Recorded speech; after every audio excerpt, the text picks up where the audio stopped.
Hello દોસ્તો, આજના લેક્ચરમાં આપણે પદદર્શક મોક નંબર 4 જે પીએસઆઈ માટે છે એનું આપણે વિડીયો સોલ્યુશન કરીશું. અને આ પેપરમાં તમારે એવા અમુક પ્રશ્નો હતા કે જે તમારે સ્ટાર્ટિંગમાં કરવાના નથી, કેમ કે એમાં ટાઈમ બગડતો હતો. તો આપણે પેપરમાં કઈ રીતે કરવાનું કે જે તમને સહેલા હોય, જે પહેલાં આવડતા હોય એ પ્રશ્નો તમારે પહેલાં કરી લેવાના છે. બાકીના જે છે અઘરા પ્રશ્નો તમારે લાસ્ટ માટે રાખવાના છે. એટલે એનાથી તમારે શું ફાયદો થશે કે તમારે જે મેક્સિમમ માર્ક હશે એ તમે લાવી શકશો. અને આપણે ટાર્ગેટ એવો છે કે ભાઈ 70 માર્ક આપણે પહેલાં 1 કલાકમાં આવી જવા જોઈએ. 70 પ્રશ્નો 1 કલાકમાં થઈ જવા જોઈએ 100માંથી. અને એવા પ્રશ્નો છે કે જે થઈ જાય. જોઈએ કઈ રીતે કે ભાઈ પહેલો પ્રશ્ન જોઈએ કે 3 ની 4 ઘાત છે અને 2 નો ઘન છે, એના સાદુ રૂપમાં એકમનો અંક કયો હશે? તો 3 ની 4 ઘાત એટલે આપણે 81 થશે અને 2 નો ઘન છે એ 8 થશે. તો આ બંનેનો ગુણાકાર કરો એટલે એકમનો અંક જે છે એ અહીંયા તમે ગુણાકાર કરો એટલે 8 × 8 થાય. તો એકમનો અંક તમારો અહીંથી 8 આવશે. બીજો પ્રશ્ન જોઈ લઈએ. એક માળી પાસે 1050 રોપા છે. હવે માળી આ બધા રોપાને એવી રીતે વાવવા માંગે છે કે જેથી કરીને આડી અને ઊભી લાઈનમાં રોપાની સંખ્યા સમાન રહે. આવું કરવા માટે તેને ઓછામાં ઓછા કેટલા રોપા દૂર કરવા પડશે? હવે અહીંયા જે આવી રીતે તમારે આપ્યું હોય કે જે આડી અને ઊભી રોળમાં રોપાની સંખ્યા સરખી રહે. એટલે કે ધારો કે અહીંયા 2 હોય તો આ ઊભા પણ બધા 2 હોવા જોઈએ. અહીંયા આડા 3 હોય તો ઊભા પણ આપણે 3 હોવા જોઈએ. તો અહીંયા તમે જોશો ને તો આથી આપણે 9, આથી આપણે 4. એટલે આપણે એવી સંખ્યા જોવાની છે કે જે પૂર્ણવર્ગ સંખ્યા હોય. કેમ કે 2 આ બાજુ અને 2 આ બાજુ, 3 આ બાજુ, 3 આ બાજુ, એટલે ટોટલ 3 × 3 થાય છે અહીંયા. તો એનો મતલબ કે આપણે પૂર્ણવર્ગ સંખ્યા જોવાની છે. હવે પ્રશ્નમાં આપણને આપ્યા છે કે 1050 રોપા છે અને એમ કીધું છે કે કેટલા રોપા દૂર કરવા પડશે. તો 1050 જે છે એનાથી નાની પૂર્ણવર્ગ સંખ્યા કઈ? તો આપણને ખબર હશે કે ભાઈ 32 નો વર્ગ છે એ 1024 થાય. હવે આપણી પાસે છે 1050, આપણે જવાનું છે 1024 સુધી. તો આપણે 1050 માંથી 1024 બાદ કરીએ એટલા રોપા આપણે દૂર કરી દઈએ. તો આપણે જે પૂર્ણવર્ગ સંખ્યા એટલે કે આ બાજુ પણ 32 હશે અને ઊભા પણ 32 આવી જશે. એટલે હરોળ, આડી હરોળ અને ઊભી હરોળની સંખ્યા સમાન થઈ જશે. હવે 1050 માંથી તમે 1024 બાદ કરો એટલે તમારે કેટલા વધે? ભાઈ 1000 માંથી 1000 ગયા અને 50 માંથી 24 જાય તો 26. ત્રીજો પ્રશ્ન છે, જો રોમન અંક આવડતા ન હોય તો આપણે એને થોડીક વાર માટે સ્કીપ કરીએ છીએ ત્યારે, કેમ કે થોડુંક લાંબુ છે અને અઘરું છે. આપણે આજે પેપરમાં એમ જ કરવાનું કે તમારે પેપર કઈ રીતે એટમ કરવાનું છે, બરોબર. હવે ચોથો પ્રશ્ન કે એક વેપારી છે 100 કિલોગ્રામ ખાંડમાંથી થોડો ભાગ 8% નફા સાથે અને બાકીનો ભાગ 18% નફા સાથે વેચે છે. હવે કુલ મિશ્રણ પર 14% નફો થયો હોય તો 18% નફા સાથે કેટલી ખાંડ વેચી હશે?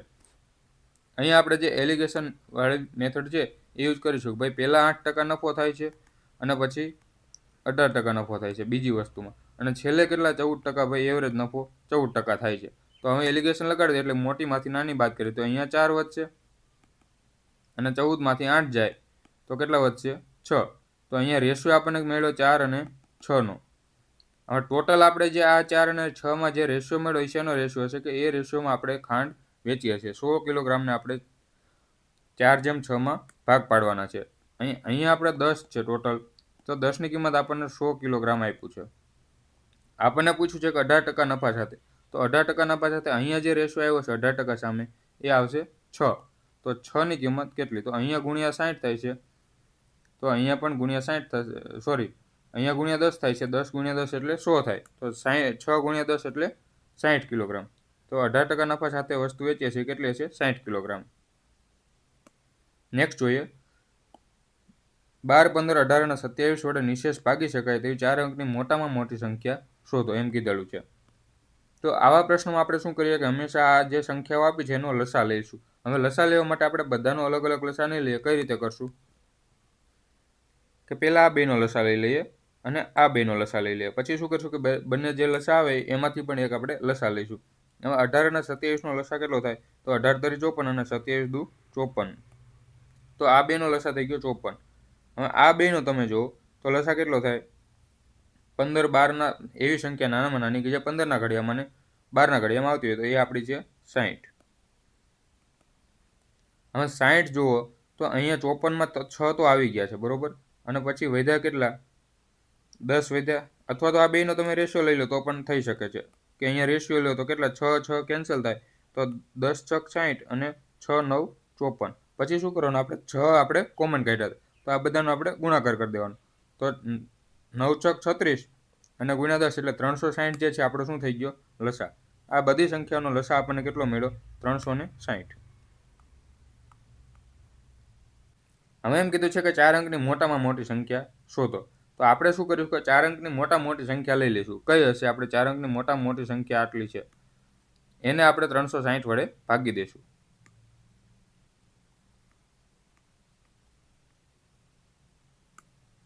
હવે અહીંયા તમે ભાગ પાડો તો 36 દુ 72 એટલે 720. પછી 36 તેરી થઈ જશે 108 એટલે 1008 સુધી જાય છે ભાગ. પણ આપણે તો 1008 એટલે 999 થી વધી જાય છે, તો આપણે 2 થી પહેલા ભાગ જશે.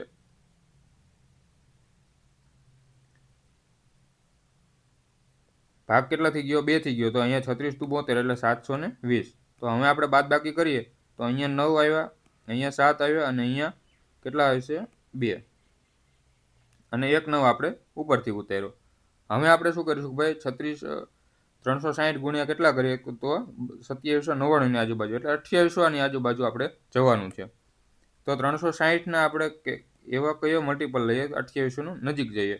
તો ગુણ્યા 5 કરો તો કેટલા થઈ જશે, ગુણ્યા 5 કરવા હોય કોઈ પણ સંખ્યાના તો આપણે કઈ રીતે કરીએ, ભાઈ આને અડધા કરી નાખવાના અને આના ડબલ, એ રીતે પણ તમે કરી શકો. એટલે 1800 થઈ જશે. હવે 1800 થઈ ગયા, હજી આપણે ગુણ્યા 3 કરી શકીએ. તો આપણે શું કરીશું ભાઈ, ગુણ્યા 8 ટ્રાય કરીએ. 5 સુધી કર્યા તો આપણે 1800 સુધી ગયા. હવે 36 પંચા 1800 થયા. હવે આપણે 8 સુધી જઈએ તો પહેલાં 8 આને આપણે કાઢી નાખીએ. ભાગાકાર કરવા માટે આ સહેલી રીત છે. પછી શું કરશું ભાઈ, 8 સુધી જઈશું. તો હવે 8 વડે ભાગાકાર કરીએ ગુણાકાર, તો 36 ચોકા તમને આવડતું હોય તો 144 થાય. 144 આપણે અમુક વસ્તુ યાદ રાખવાની છે ભાઈ, 72 ગુણ્યા 4, 72 ગુણ્યા 2, 36 ગુણ્યા 4, પછી 12 ગુણ્યા 12, આવી રીતે અમુક 144 એવો નંબર છે કે જે બધી જગ્યાએ વધારે વપરાતો હોય, તો આપણે એના અવયવો યાદ રાખવાના છે. તો 36 ગુણ્યા 8 કરશું એટલે આપણે કેટલા થશે, 288. આખો ગુણાકાર કરો તો 8 6 48 વધી 4, 8 તરી 24 અને 4 2880 થઈ ગયા. પણ આ આપણે થોડુંક વધી ગયું એટલે આપણે શું કરશું ભાઈ, 7 વડે ભાગ ઉઠશે. તો 36 ગુણ્યા 7 કરશું આપણે. 7 છક 42 વધી 4, 7 તેરી 21, 21 ને 4 કેટલા થશે, 25. તો આપણે 7 વડે ભાગ જાય તો કેટલા વધે છે, 2520. અહીંયા 9 વધ્યા, અહીંયા 7 વધ્યા, અહીંયા 2 વધ્યા એટલે 279 આપણી શું વધી, શેષ. હવે એ આપણે જે નંબર લીધો હતો 9999, એમાંથી આપણે શું કરીશું, શેષ આપણે બાદ કરી દઈશું. તો 9999 હતા, એમાંથી શેષ આપણે બાદ કરી દઈએ 7 અને 9720. તો એવી સંખ્યા એવી હશે કે જે 9720 જે છે આપણે, એ મોટામાં મોટી એવી સંખ્યા છે કે જે આ બધા વડે નિશેષ ભાગી શકાય. નેક્સ્ટ જોઈએ, છઠ્ઠામાં પ્રશ્નમાં એમ કીધું છે કે 18, 24 અને 30 વડે વિભાજ્ય હોય તેવો 6 અંકનો નાનામાં નાનો ધન પૂર્ણાંક કયો છે. તો આ દાખલામાં આપણે ઓપ્શન જોવાના છે.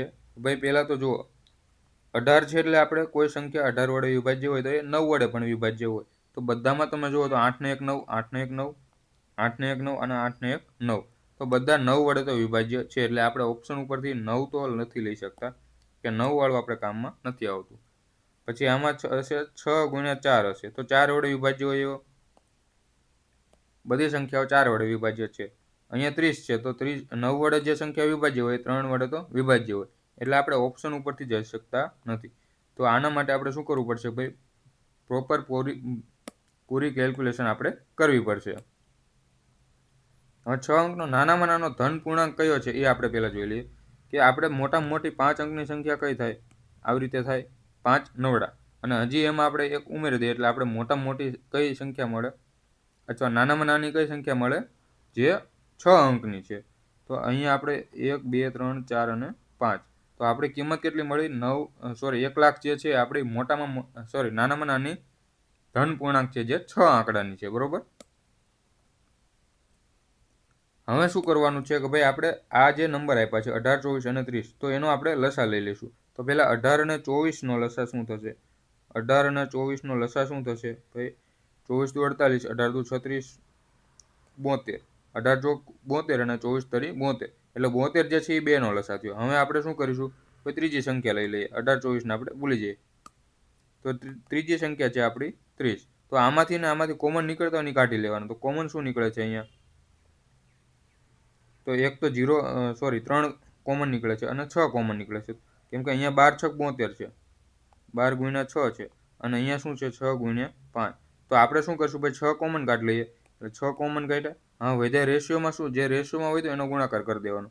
તો 5 ગુણ્યા આપણે અહીંયા 12 વધ્યા, અહીંયા 5 વધ્યા, તો 12 પંચાને 60, તો ગુણ્યા 60. એટલે આ બધાનો લસા આપણને શું મળ્યો, 360. 360 જે છે આપણે 3 સંખ્યાનો લસા થઈ ગયો. હવે શું કરવાનું કે એવી સંખ્યા કે જે નાનામાં નાની ધન પૂર્ણાંક હોય 6 અંકની, તો એને આપણે નાનામાં નાની સંખ્યા કઈ હતી, 1 લાખ હતી. તો 1 લાખને આપણે 360 વડે ભાગવાના છે.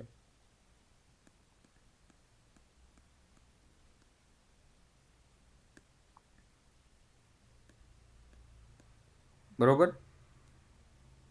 આપણે આગલા દાખલામાં 360 વડે ભાગ્યા હતા, મોટા મોટી 5 અંકની સંખ્યા, 4 અંકની હતી. ચલો, આમાં 5 અંકની છે, 6 અંકની છે. તો હવે આનો ભાગાકાર કરીએ આપણે, તો 36 તરી 108 થાય છે. તો એના માટે આપણે પહેલાં તો 2 થી ભાગ ઉઠશે.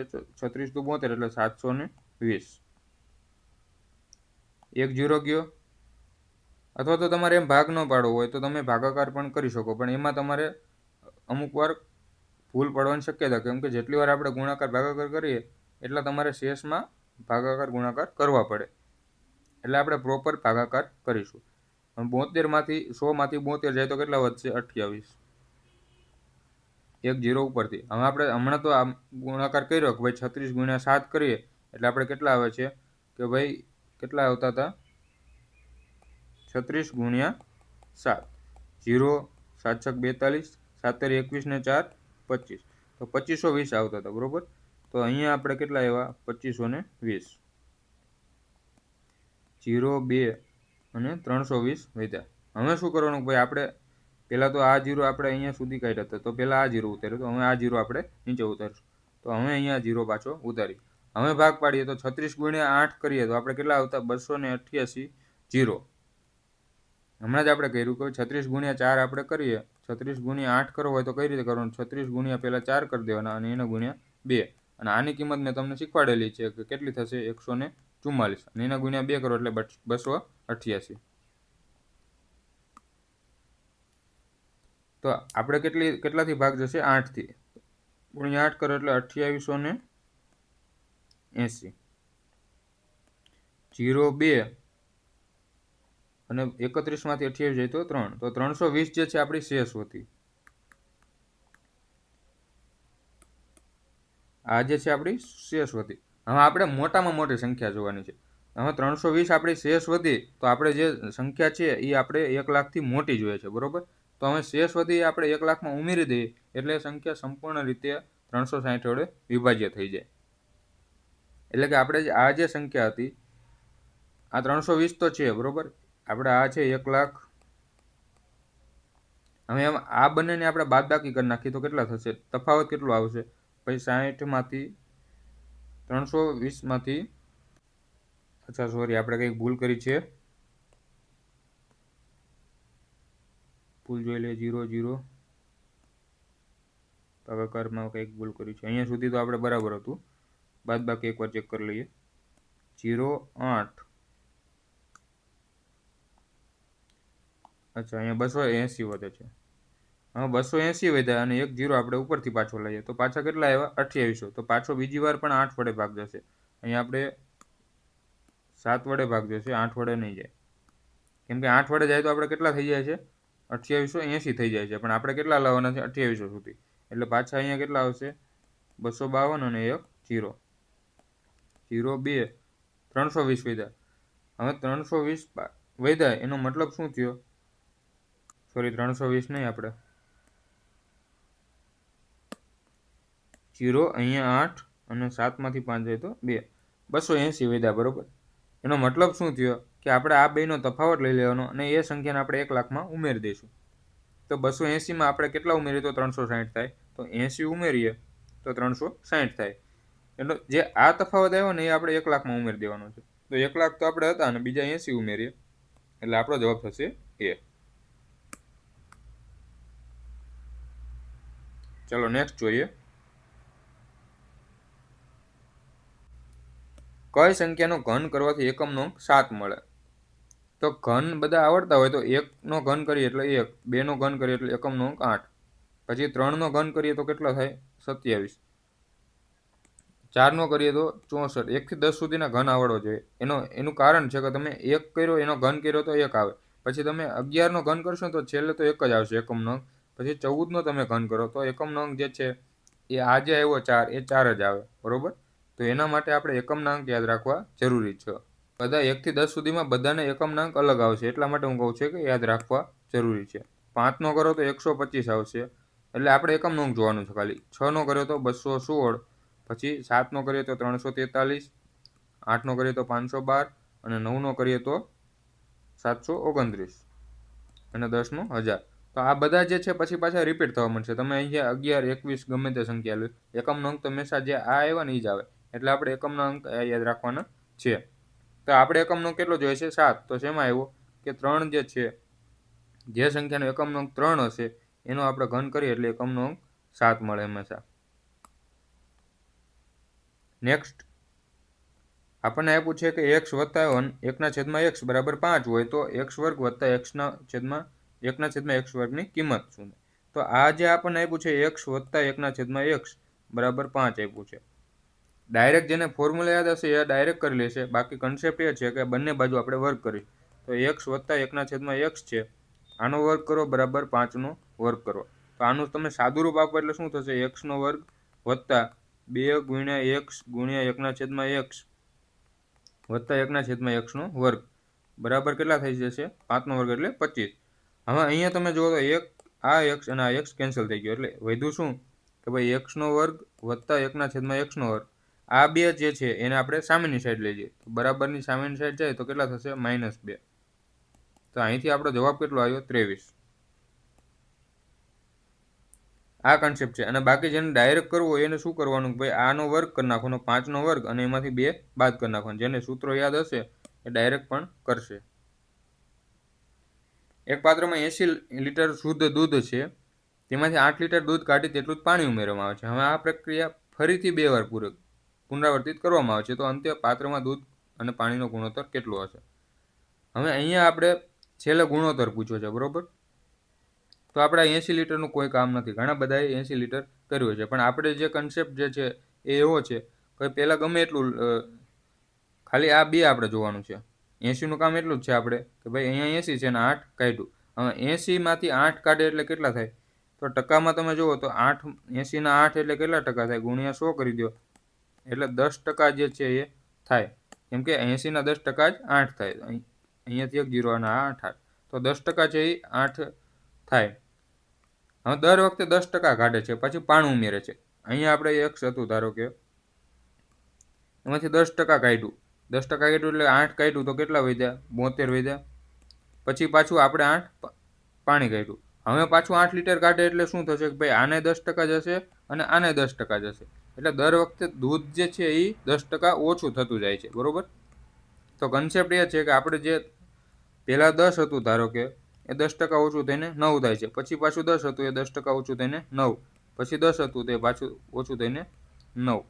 અથવા તો તમે આમ પણ કરી શકો કે ભાઈ x જે છે એના 9/10% એટલે આ પહેલાં 90% વધે છે, પછી જે હતું એના પાછા 90% અને પછી જે હતું એના પાછા 90%, અને બરાબર અહીંયા x એટલે આપણે 80 લીટર આપ્યું છે. આમાં તમે છેદ ઉડાડો તો તમારે કેટલું બધું ગણતરી કરવી પડે, પણ આપણે એ કરવાનું નથી. આપણે તો ખાલી ટકાવારીમાં જોઈ લઈએ, કેમ કે ગુણોત્તર આપ્યો છે. જો એમ કીધું હોત કે છેલ્લે કેટલા લીટર દૂધ વધે તો આપણે આ વસ્તુ કરવાની થાત, પણ આપણે અહીંયા શું આપ્યું છે? ગુણોત્તર પૂછ્યો. તમે અહીંથી ડાયરેક્ટ કરી નાખો ભાઈ 10નો ઘન અને 9નો ઘન કેટલો થશે? 729. એનો મતલબ શું થયો કે ભાઈ પહેલાં તમારી પાસે 1000 લીટર દૂધ હતું, તો હવે કેટલું વધ્યું? 729 લીટર દૂધ વધ્યું. એટલે એટલું દૂધ વધ્યું તો બીજું જે છે એ આપણે શું આવી ગયું છે? પાણી આવી ગયું છે.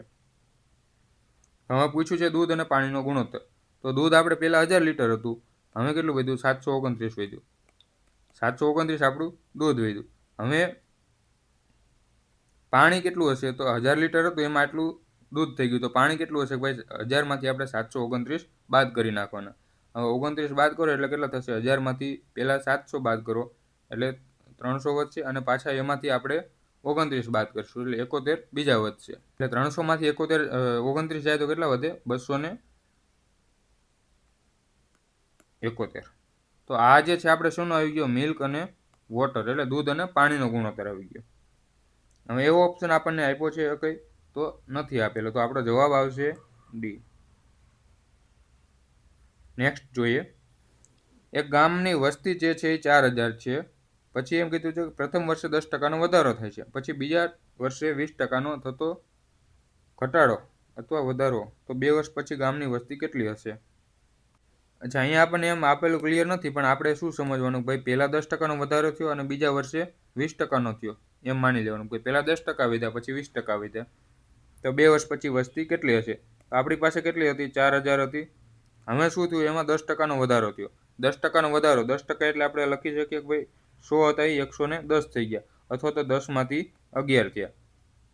તો એને આપણે આવી રીતે લખી શકીએ, 10%નો વધારો. પછી બીજા વર્ષે 20%નો વધારો થયો. 20%નો વધારો એટલે 20%ની કિંમત શું થાય? આપણે અપૂર્ણાંકમાં આપણે લિસ્ટ આપેલું છે 1/5. એટલે 5 હતી વસ્તી એ કેટલી થઈ ગઈ? 1 વધીને 6, તો 6/5 થઈ જાય છે. હવે આપણે છેદ ઉડાડી દઈએ.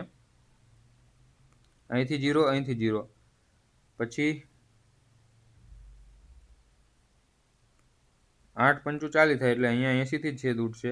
11 × 6 = 66 અને ગુણ્યા 80. 1 0 આપણે સાઈડમાં મૂકી દઈએ થોડીક વાર. 1 0 તો છે. 8 6 48 વધી 4. 8 6 48 ને 4 કેટલા થશે?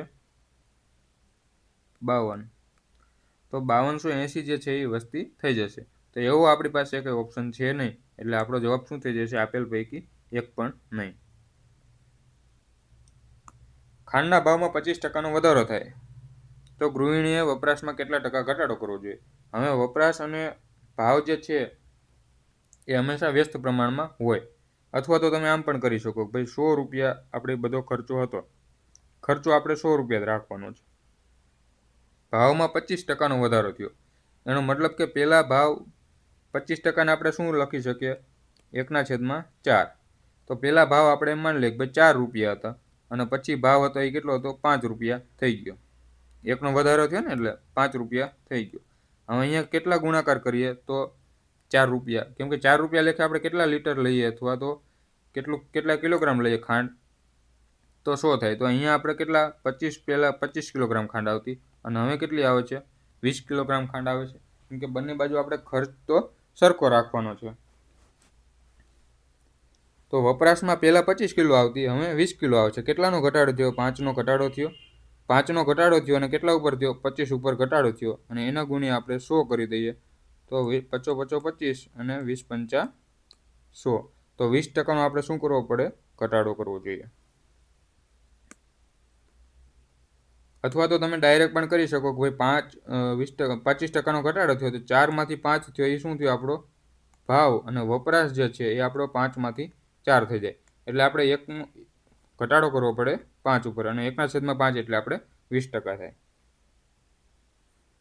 એક વસ્તુ પર દર્શાવેલ કિંમત 600 રૂપિયા છે, પરંતુ એક રિટેલ વેપારી આ વસ્તુને 25% વટાવ ઉપર ખરીદે અને 600માં વેચી દે છે.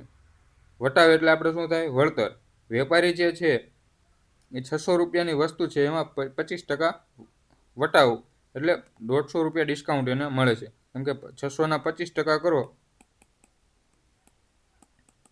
તો આપણે શીખવાડેલું છે કે ભાઈ ટકા અને 2 0 કેન્સલ થઈ જાય ગુણાકારમાં, તો 25% 150 રૂપિયા જે છે એનો શું થાય છે ભાઈ? વળતર મળે છે. તો 600 રૂપિયાની વસ્તુ છે, એમાંથી 150 રૂપિયા વળતર મળે, તો કેટલા? 450 રૂપિયામાં વેપારીએ ખરીદી, રિટેલ વેપારીએ, બરોબર. હવે એમ કીધું છે કે આ વસ્તુને 600 રૂપિયામાં પાછો વેચી દે છે, તો એને 450માં લઈ અને 600 રૂપિયામાં વેચી દીધી. હવે નફો પૂછ્યો છે આપણને, કેટલા ટકા નફો થયો? તો અહીંયા તમે ડાયરેક્ટ પણ એમ કરી શકો કે ભાઈ કેટલાનો નફો થાય છે? પાછો 150 રૂપિયાનો નફો થયો છે. કેટલા ઉપર? 450 ઉપર. તો 150નો નફો 450 ઉપર, કેમ કે એને વસ્તુ 450માં આવી હતી, અને ગુણ્યા 100. તો 15 તેરી 45 અને 100/3 એટલે આપણે 33.33%. 4/61 વત્તા 4/62 વત્તા 4/63 વત્તા 4/64. આ સંખ્યાને કઈ સંખ્યા વડે નિશેષ ભાગી શકાય? હવે આમાં તમે જુઓ તો 4/61 છે બધામાં કોમન નીકળે છે કે અહીંયા 4/61 કોમન કાઢી લ્યો તો અહીંયા 1 વધ્યો હશે. પછી 4/61માં 62 હતી એમાંથી 61 સુધી વહી ગયા તો અહીંયા 4/1 વધી હશે. વત્તા કેટલા વધ્યા છે? 4નો વર્ગ વધ્યો હશે અને વત્તા 4નો ઘન આટલા વધ્યા છે. બરોબર. અને જો ન ખબર પડે તો આ બધાને આપણે અંદર ગુણાકાર કરો એટલે શું થશે? આની સાથે ગુણાકાર કરો તો 4/61. પછી ઘાતનો ઘાત ગુણાકારમાં હોય તો આપણે શું કરવાનું? સરવાળો થઈ જાય ઘાતનો. તો અહીંયા 61 ને 1 62, તો એ તો આપણે છે જ. તો એવી રીતે આ કન્સેપ્ટ ઉપર આ ક્વેશ્ચન થશે. હવે 4/61 આપણને બહુ અઘરું છે, પણ આના જે છે આપણે લખવા સહેલા છે. ભાઈ 1 વત્તા 4 વત્તા 4નો વર્ગ 16 અને 4નો ઘન 64. તો વધ્યું શું? 4/61 ગુણ્યા 4 ને 1 5 અને 16 ને 64 કેટલા થશે? 80. 80 ને 5 85. હવે 61 ગુણ્યા 85 એટલે સંખ્યા જે છે 17 વડે વિભાજ્ય હોઈ શકે, કેમ કે આ 17 ગુણ્યા 5 છે. પછી આ 4/61 છે એટલે ગમે એ સંખ્યા વડે 17 વડે વિભાજ્ય હોઈ શકે. પણ ઓપ્શનમાં એવો આપણને એકય ઓપ્શન આપેલો નથી. ઓપ્શન આપણા કેવા છે? ભાઈ 3 11 10 13. તો અહીંયા તમે એક વસ્તુ નોટિસ કરો કે શું થશે કે 4/61 છે એને આપણે આમ 4 ગુણ્યા 4/60 લખી શકીએ અને ગુણ્યા 85. હવે તમે એકમનો અંક લેવા જાઓ તો આ બેનો ગુણાકાર કરો એટલે 1 0 તો આવવાનો છે કમ્પલસરી છે. કેમ કે અહીંયા તમે આ બેનો ગુણાકાર કરો તો એકમનો અંક શું થઈ જશે? 0. હવે છેલ્લો એકમનો અંક 0 હોય એ સંખ્યાને આપણે 10 વડે ભાગી શકાય. એક વેપારી જે છે 500ની વસ્તુ છે 20% અને 10% બે ક્રમિક વળતર આપે છે, તો ચોખ્ખી વેચાણ કિંમત કેટલી થશે? 500ની વસ્તુ હતી એમાં 20% વળતર આપે તો એ કેટલું થયું? 100 રૂપિયા વળતર થયું. કેમ કે 5 દુ 10 એટલે 500ના 20% એટલે 100 રૂપિયા વળતર આપ્યું. તો એ પહેલાં તો 400 રૂપિયાનું થયું અને પછી એના ઉપર 10% બીજું મળે તો કેટલા? 90% હશે. તો 9 ચોક અને 36, તો 360 રૂપિયામાં છે એ છેલ્લે વેચી હશે. અથવા તો તમે આમ પણ કરી શકો, ભાઈ 500 રૂપિયા હતા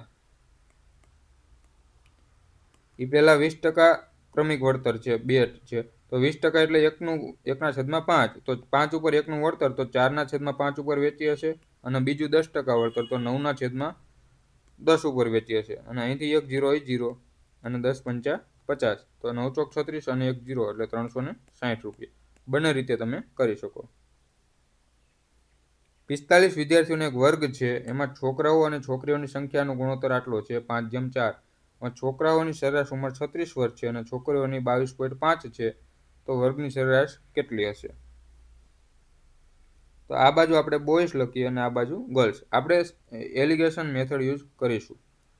અને એલિગેશન ના કર્યું હોય મેથડ તો બીજી પણ મેથડ છે, પણ એ થોડીક લોંગ થઈ જશે. તો અહીંયા બોયઝની ઉંમર કેટલી છે? 36 વર્ષ છે સરેરાશ અને છોકરીઓની 22.5. અહીંયા કોઈ સંખ્યા આપણે સરેરાશ ઉંમર હશે, એલિગેશન લગાડીએ છીએ. બરોબર. તો છેલ્લે રેશિયો કેટલો આવે છે? 5:4. કેમ કે જે શરૂઆતમાં રેશિયો હોય ને છોકરાઓનો છોકરીઓનો રેશિયો, સરેરાશ આપણે જે એલિગેશન લગાડીએ એટલે જે છેલ્લે રેશિયો આવે એ છોકરાઓ અને છોકરીઓની સંખ્યાનો આવે. તો હવે અહીંયા આપણે એક્સની કિંમત શું લેવી પડે? તો અહીંયા આપણે બે રીતે કરી શકીએ, બંને રીતે આપણે સમજાવી દઈએ. પહેલાં તો શું કરવાનું કે આ બેનો તફાવત લઈ લઈએ. એ તફાવત જે છે ને એ આ રેશિયોમાં વેચી દેવાનો. તો આ બેનો તફાવત કેટલો થાય? 36માંથી 22 જાય તો કેટલા વધશે? 14 વધશે અને એક બીજો અડધો જશે. 13.5 વધ્યા. આ તફાવત કેટલો આવ્યો છે? 13.5. તો 13.5 એટલે આપણે શું લખી શકીએ? 135 અથવા તો 13 દુ 26 ભાગ્યા 2. અને આ રેશિયો આપણે કેટલો છે? 9. તો 9 બરાબર આટલા હોય તો આપણે 5 બરાબર કેટલા થશે? અથવા તો કોઈ પણ તમે લઈ શકો છો. તો એને આ રેશિયોમાં આપણે વેચી દેવાનો છે. 1 બરાબર કેટલા થશે? તો 9 તેરી 27 એટલે 3/2. 4 બરાબર કેટલા થશે? તો 3/2 ગુણ્યા 4 એટલે 2 દુ 4 અને 3 દુ 6. એટલે અહીંયા જે છે 6 એ શું આવ્યું છે કે અહીંયા આપણે 6 આવવા જોઈએ. x ની એવી કઈ કિંમત મૂકીએ કે જે આ બે વચ્ચે આવતી હોય 36 અને 22.5 વચ્ચે, અને જે બાદબાકી કરતા આપણે 6 આવે, તો x ની કિંમત આપણે 30 વર્ષ મૂકીએ તો આપણે બાદબાકી કરીએ એલિગેશનમાં તો 36 માંથી 30 જાય તો 6 વધે. બીજી રીતે તમે 5 બરાબર કેટલા થશે? 3.5 3/2 હતું અને ગુણ્યા 5 તો 15/2 એટલે 7.5. તો અહીંયા 7.5 આવવા જોઈએ. તો તમે ક્રોસ ચેક કરી લો, 30 માંથી આપણે 22.5 બાદ કરીશું એટલે 7.5 આવે. આ રીતે તમે કરી શકો. હજી આપણે સ્કીપ કરવાવાળા કેટલા એવા છે? આ પેજમાં એકય નથી. આ પેજમાં આપણે જે સ્કીપ કર્યા છે ને આપણે કંઈક અલગ આપી દઈએ રાઉન્ડ. એક હજી સ્કીપ કરે એવો પ્રશ્ન આવ્યો છે.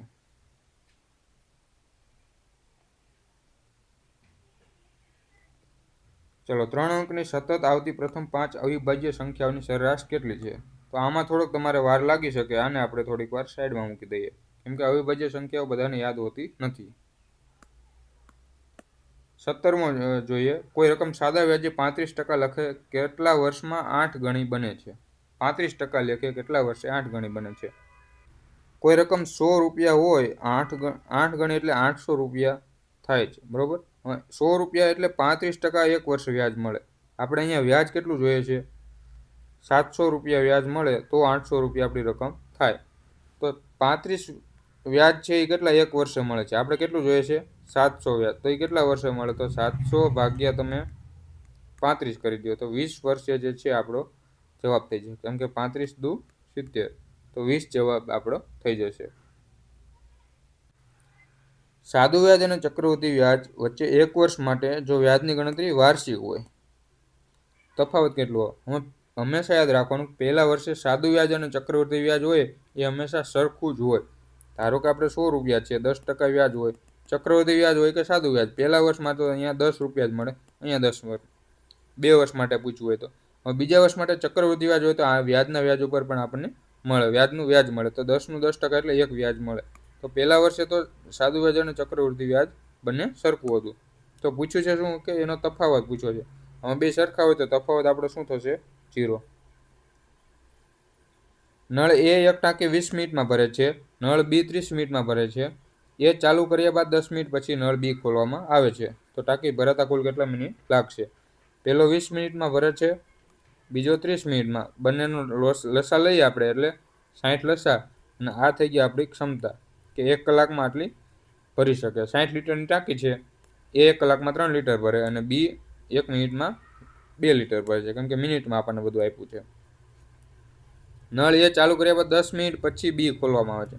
તો પહેલી 10 મિનિટ છે એના માટે જે એ એક જ ચાલુ હતો, 1 મિનિટમાં 3 લીટર ભરે, 10 મિનિટમાં કેટલા? 30 લીટર ભરે. તો એ 10 મિનિટ થઈ ગઈ આપણી. હવે બાકી રહે 30 મિનિટ. 30 આપણે કે બંને થઈને ભેગા પર, અને બંને ભેગા થઈને કરે તો 5 ભાગા થશે. તો 30 ભાગ્યા 5 એટલે 6 મિનિટ બીજી લાગી. આપણને શું પૂછ્યું છે કે ટાંકી ભરાતા કુલ કેટલા મિનિટ લાગશે? તો પહેલા 10 અને પછી 6 એટલે 16 મિનિટમાં ટાંકી ભરાઈ જશે. મહેશ એક કામ 25 દિવસમાં કરી શકે અને મહેશ કરતા નરેશ 25% વધુ કાર્યક્ષમ છે, તો આ કામ માટે નરેશને કેટલો સમય લાગશે? એક વસ્તુ બીજી અહીંયા યાદ રાખવાની છે કે જે હંમેશા ઇફિશિયન્સી એટલે કાર્યક્ષમતા અને સમય જે છે વ્યસ્ત પ્રમાણમાં હોય. અહીંયા તમે જુઓ, આનો રેશિયો લઈ જાઓ. આપણો સમય હતો, સમયનો રેશિયો શું આવ્યો? 2:3. તો આ આપણે ક્ષમતાનો રેશિયો શું આવ્યો? વ્યસ્ત પ્રમાણ, એટલે 3 અને 2 નું આવ્યું.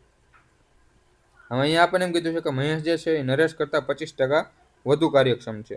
તો મહેશ છે અને નરેશ છે, 25% એટલે 1/4. એનો મતલબ કે મહેશ જો નરેશની કાર્યક્ષમતા 4 હોય ઇફિશિયન્સી, તો મહેશની કેટલી? 4 ઉપર 1નો વધારો એટલે 5 એની કાર્યક્ષમતા. આ થઈ ગઈ આપણી ઇફિશિયન્સી. હવે ઇફિશિયન્સી અને ટાઈમ જે છે એ વ્યસ્ત પ્રમાણમાં હોય, તો આ 4 અને 5 જેમનો છે આપણો ટાઈમ થઈ ગયો. હવે શું કીધું છે કે મહેશ જે છે એ 25 દિવસમાં કામ કરે છે. મહેશ કરતા, અચ્છા સોરી, આપણે ઊંધું લઈ લીધું. મહેશ કરતા નરેશ 25% વધુ કાર્યક્ષમ છે. 25% એટલે 1/4. એનો મતલબ કે મહેશની ઇફિશિયન્સી 4 હોય તો નરેશની 5 થાય. હવે આ આપણે ઇફિશિયન્સી હોય તો ટાઈમ આપણો કેટલો થશે 5/4. હવે મહેશ જે છે એ 25 દિવસમાં કામ કરી શકે. ટાઈમનો રેશિયો આપણને મળી ગયો. તો આ 5ની કિંમત આપણને કેટલી આપી છે? 25 દિવસ આપી છે. તો 4ની કિંમત કેટલી હશે? 20 દિવસ હશે. તો આપણો જવાબ થઈ ગયો 20 દિવસ, કે નરેશ જે છે એ 20 દિવસમાં કામ કરી શકે. એવી નાનામાં નાની સંખ્યા શોધો કે જેને 1750માં ઉમેરતા મળતી નવી સંખ્યા પૂર્ણ વર્ગ મળે. તો અહીંયા તમને જો વર્ગ યાદ ન હોય તો આપણે અત્યારે આમાં ટાઈમ બગાડશું નહીં, કેમ કે આપણને વર્ગ યાદ નથી. હું તમને સાથે લઈને ચાલુ છું. મને તો યાદ છે કે ભાઈ આમાં 14 ઉમેરીએ ને એટલે 1764 થઈ જાય, અને 1764 એટલે આપણે 42નું વર્ગમૂળ છે, બરોબર.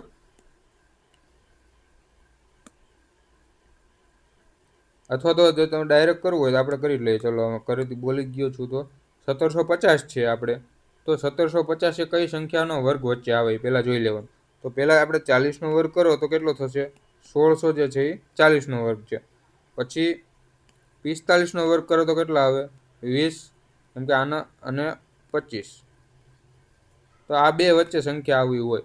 હવે તમે એક વસ્તુ નોટ કરો કે એકમનો અંક જે છે કે કોઈ પણ સંખ્યાનો આપણે એકમનો અંક જે છે એ આપણે 2, 3, 7 અને 8 કોઈ દિવસ ના હોઈ શકે, બરોબર. હવે એક વસ્તુ તમે અહીંયા જુઓ, ધારો કે 1750 છે, એમાં 8 ઉમેરીએ તો એકમનો અંક કેટલો થઈ જાય? 8. તો એ આપણી પૂર્ણ વર્ગ સંખ્યા નથી બનતી. 12 ઉમેરો તો 1750 ને 12 1762, તો એકમનો અંક 2 થઈ જાય, તો એ પણ આપણો જવાબ નથી. 14 હોઈ શકે અથવા 10 હોઈ શકે, પણ 1750 છે એમાં 10 ઉમેરો તો 1760 થાય છે. હવે 41 અને 40 અને 45 વચ્ચે એવી કોઈ સંખ્યા હોય કે જેનો એકમનો અંક 0 હોય વર્ગ કરીએ તો? કેમ કે 41નો વર્ગ કરો તો એકમનો અંક 1 આવે, 42નો કરો તો એકમનો અંક 4 આવે, 43નો કરો તો એકમનો અંક 9 આવે, 44નો કરો તો પાછો 4 આવે, બરોબર. 6 આવે, અને 45નો કરો તો 5 આવે. એટલે આપણે 3માં આ ઓપ્શન તો કેન્સલ થઈ ગયા અને ડાયરેક્ટ આપણો જવાબ થઈ ગયો 14. આ મેથડ પણ તમે યુઝ કરી શકો છો. નેક્સ્ટ જોઈએ A/B બરાબર 2/3, B/C 4/5 હોય તો ABC કેટલું થશે? તો આપણે આના લેક્ચર કરાવેલા છે કે A, B અને C આવી રીતે લખી દેવાનું. અહીંયા છે 2/3 છે અને અહીંયા છે 4/5. આપણે શું કરવાનું હોય? B બધામાં સરખા કરવાના છે. તો ઉપરના આપણે 4 વડે ગુણશું, નીચેના આપણે 3 વડે ગુણશું. તો ઉપરના 4 વડે ગુણી દે, 4 દુ 8, પછી 4 તરી 12. હવે નીચેના 3 વડે ગુણો તો આ તો આપણે B 12 મળી ગયો છે, અને C જે છે 5 તરી 15. તો 8, 12 અને 15 આપણો જવાબ થઈ જશે.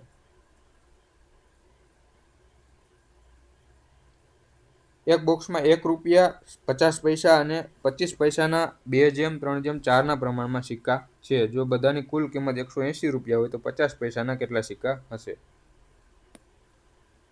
₹1 છે, 50 પૈસા એટલે અડધો રૂપિયો થશે, અને 25 પૈસા એટલે ચોથો ભાગ આઠાનો થશે. તો આપણે શું કરીએ કે ભાઈ આ જે છે આપણી કિંમત મળી ગઈ, અને સિક્કા જે છે કયા પ્રમાણમાં છે? 2/3/4ના પ્રમાણમાં. તો આપણે શું કરીશું? આ બધાને આપણે ગુણાકાર કરી દઈશું. આ બેનો ગુણાકાર કરો તો 2, પછી આ 2 થઈ ગયા, 3/2 થઈ જશે, અને અહીંયા 4 ઉડી જશે એટલે 1. તો આને આપણે શું લખી શકીએ? 2 અને 1 3, અને 3/2 એટલે દોઢ. તો 3 ને દોઢ કેટલા થાય? 4.5. 4.5ની કિંમત આપણને કેટલી આપી છે? ₹180 આપી છે. આપણને પૂછ્યું છે 50 પૈસાના કેટલા સિક્કા હશે? તો આ કેટલા છે? આપણે દોઢ છે. તો દોઢની કિંમત આપણને કેટલી મળે? આપણે પહેલાં રૂપિયામાં જોઈએ છે. તો અહીંયા જુઓ તો પહેલાં કેટલા થાય છે? ભાગ્યા 3 થાય છે. 4.5 ભાગ્યા 3 કરો એટલે 1.5 થાય છે. તો આના ભાગ્યા 3 કરશો એટલે કેટલા? ₹60 થઈ જશે. હવે ₹60 મળ્યા છે આપણને, બરોબર. ₹60 મળ્યા છે. એ ક્યારે હોય કે જ્યારે 8 આના કેટલા સિક્કા હોય ત્યારે ₹60 થાય. તો 2 સિક્કા હોય ત્યારે ₹1 થાય છે. ₹1 હોય ત્યારે 2 સિક્કા, એમ પણ તમે કરી શકો. કોઈ 2 સિક્કા હોય, ₹1 હોય ત્યારે 2 સિક્કા જોઈએ છે. આઠાના 2 સિક્કા જોઈએ છે. તો આપણે કેટલા જોઈએ છે? ₹60 જોઈએ છે. તો જોઈએ. કેટલા સિક્કા જોઈએ છે? 120 સિક્કા. હજી સુધી આ પેજમાં એક દાખલો આવ્યો છે, આપણે સ્કીપ કર્યો છે. વધારે ગણતરીવાળા છે આપણે સ્કીપ કરતા જઈએ. આપણે આગળ 2 કરાવી નાખ્યા, પણ એ હવે વાંધો નહીં. માતાની ઉંમર તેની પુત્રીની ઉંમર કરતાં 3 ગણી છે. આ માતા છે અને આ એની પુત્રી, એટલે આપણે ડોટર કહીએ છીએ. તો 3 ગણી છે, તો 3:1 છે. 12 વર્ષ પછી માતાની ઉંમર પુત્રીની ઉંમર કરતાં બમણી થાય છે.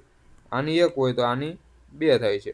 હવે આપણે શીખવાડેલું છે કે તફાવત હંમેશા સરખો હોય. તો અહીંયા આપણે તફાવત સરખો કરવા માટે શું કરશું? ભાઈ નીચેનાને આપણે 2 વડે ગુણી દઈએ. કેમ કે અહીંયા 1 છે તો ઉપરનાને આપણે 1 વડે ગુણો. એનો કોઈ મતલબ નથી 1 વડે ગુણવાનો, પણ નીચેના આપણે 2 વડે ગુણી દઈશું. એટલે હવે નવો રેશિયો શું મળ્યો? 3:2 અને 3:1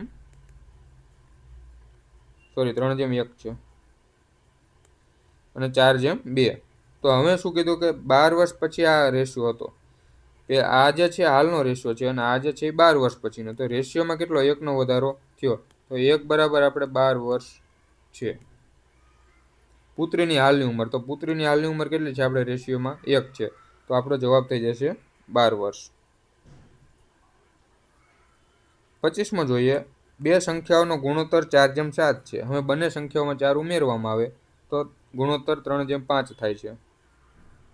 બેમાં સરખા ઉમેર્યા છે એટલે આ તફાવત જે છે એ સરખો જ રહેશે. ધારો કે અહીંયા 10 અને 12 હોય, બેમાં તમે 5 ઉમેરો ને તો આ 2 તફાવત આપણે કેટલો હતો? 2નો હતો. બેમાં 5 ઉમેરો તો 15 અને કેટલો થાય? 17 થાય. તો આ તફાવત હંમેશા સરખો જ રહે. તો આપણે શું કરીશું? ભાઈ ગુણોત્તર જે છે એમાં તફાવત સરખો કરી લઈશું. અહીંયા ગુણોત્તર તફાવત 3નો છે બેમાં, અને અહીંયા ગુણોત્તર 2નો છે તફાવત. તો આને આપણે ઉપરનાને 2 વડે ગુણી દઈએ તો 4 દુ 8 અને 7 દુ 14. પછી નીચેનાના 3 વડે ગુણી દો 9, 3 તેરી 9 અને 5 તેરી 15. અહીંયા આપણે કેટલા વધ્યા? 1 વધ્યા, પણ રકમમાં એમ કીધું છે કે 4 ઉમેર્યા છે. તો 1ની કિંમત આપણને 4 છે. તો બેમાંથી આ 2 સંખ્યામાં મોટી સંખ્યા આપણે કઈ હતી? 14 હતી. તો 14 બરાબર કેટલા થશે?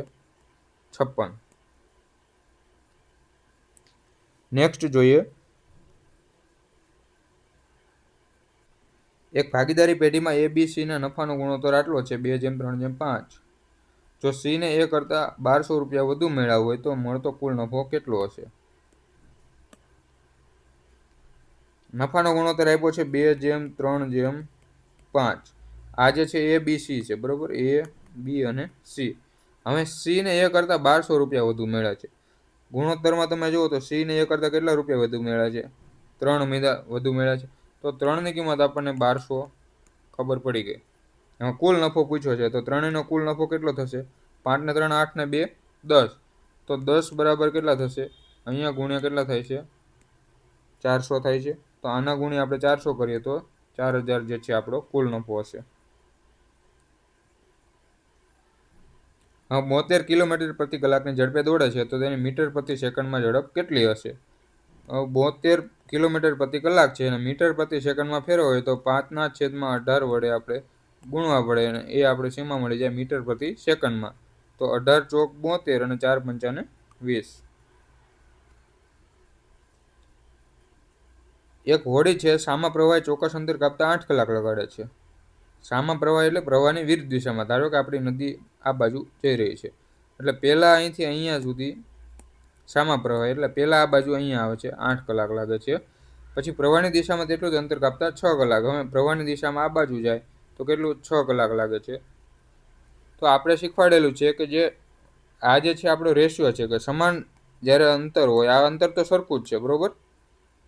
અંતર સરખું છે તો આપણે જે સમયનો રેશિયો છે એના વ્યસ્ત પ્રમાણમાં શું થઈ જશે? ઝડપનો રેશિયો. તો પહેલાં આપણે ધારો કે 8 કલાક લાગે છે અને 6 કલાક લાગે છે, આ ટાઈમનો રેશિયો છે. તો સ્પીડનો રેશિયો શું થઈ જાય? 6 અને 8નો. હવે એ રેશિયો છે ને, એક તો રેશિયો આવ્યો પ્રવાહની દિશામાં ઝડપ અને એક પ્રવાહની વિરુદ્ધ દિશામાં ઝડપ. આ જે છે એ x - y તમે કહી શકો, અને આ જે છે એ x + y કહી શકો. હવે x y આપણે જોઈતું હોય, અહીંયા x એટલે શું થઈ જાય? સ્થિર પાણીમાં હોડીની ઝડપ, અને y એટલે આપણે પ્રવાહની ઝડપ.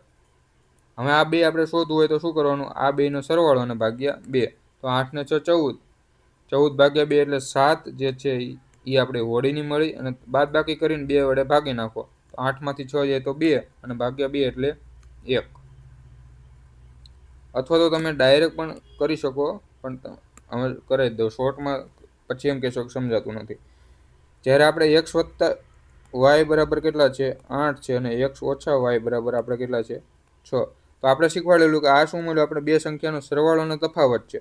તો પહેલાં તો આપણે શું કરી નાખવાનું ભાઈ, ટોટલ 8 છે, હવે 6 જે તફાવત છે ને 1 ને આપી દેવાનું. અહીંયા 6 આપી દીધા, વધ્યા કેટલા 2 બાકી રહ્યા, એને અડધા કરી નાખવાના. તો 1 1 છે એ બેને આપી દેવાના, બરોબર.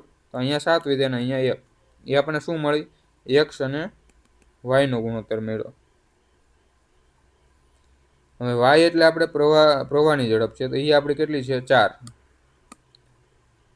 ગુણોત્તર મળ્યો 7:1. તો 1ની કિંમત આપણે 4 છે, તો આપણને પૂછી છે 7ની, કેમ કે સ્થિર પાણીમાં બોટની ઝડપ આ એક્સ અને આ વાય છે. તો 7 ચોક ને 28.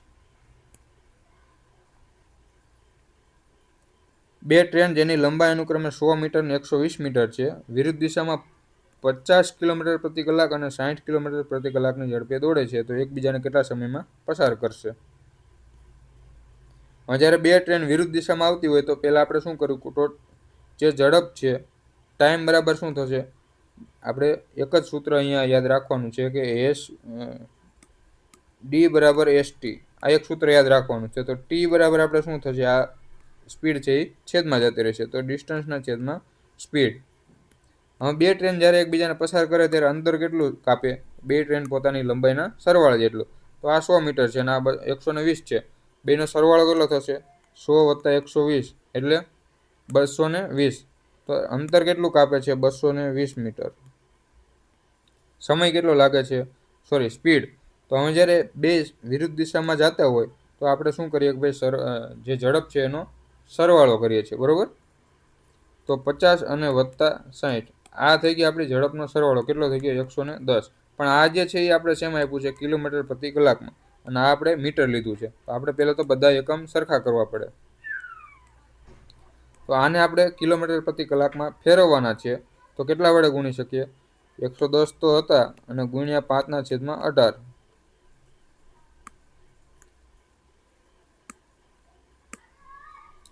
તો 18 જે છે એ ઉપર વહી જશે, તો આપણી પાસે વધ્યું શું 220 ગુણ્યા 18 છેદમાં 110 ગુણ્યા 5. તો 110 ગુણ્યા 2 કરો એટલે 220, અને 18 દુ 36/5. તો 36/5 કરો તો એને 2 વડે ગુણી દેવાના, 5 વડે ભાગાકાર કરો એટલે યાદ રાખવાનું, કેમ કે 36 દુ 72 થઈ જાય અને નીચે 10 થઈ ગયા, તો વધ્યા કેટલા 7.2. તો એ આપણો જવાબ થઈ ગયો. જો એક વ્યક્તિ 8 કિલોમીટર પ્રતિ કલાકની ઝડપે 24 કિલોમીટર ચાલે છે તો તે 25 મિનિટ મોડો પહોંચે છે. પછી જો એટલું જ અંતર 12 કિલોમીટર પ્રતિ કલાકની ઝડપે ચાલે તો કેટલો વહેલો પહોંચશે.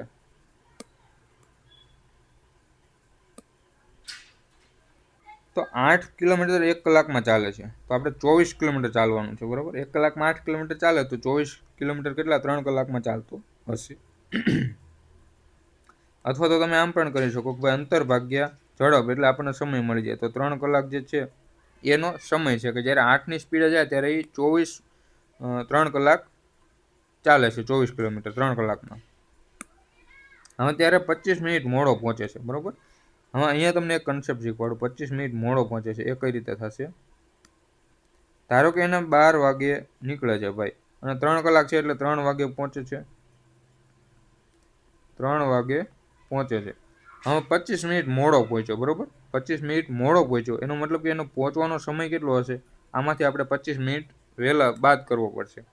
તો 2:35 જે છે એનો પહોંચવાનો ટાઈમ છે, પહોંચવાનો સમય 2:35 છે. હવે એમ કીધું છે કે એટલું જ અંતર, તો તેટલું જ અંતર કેટલું છે 24 કિલોમીટર, એ કેટલા 12ની ઝડપે ચાલે છે, તો ભાગ્યા 12 કરો એટલે 12 × 24. તો હવે 2 વાગે પહોંચી જાય, 2 કલાકમાં પહોંચે છે, તો 12 થી એ 2 વાગે પહોંચી જાય છે. 12ની ઝડપે જાય તો 2 વાગે પહોંચી જાય. તો કેટલો વહેલો પહોંચી ગયો, એને પહોંચવાનું હતું 2:35 છે, પહોંચી ગયો 2 વાગે, તો કેટલો વહેલો પહોંચી ગયો 35 મિનિટ જે છે એ વહેલો પહોંચી ગયો.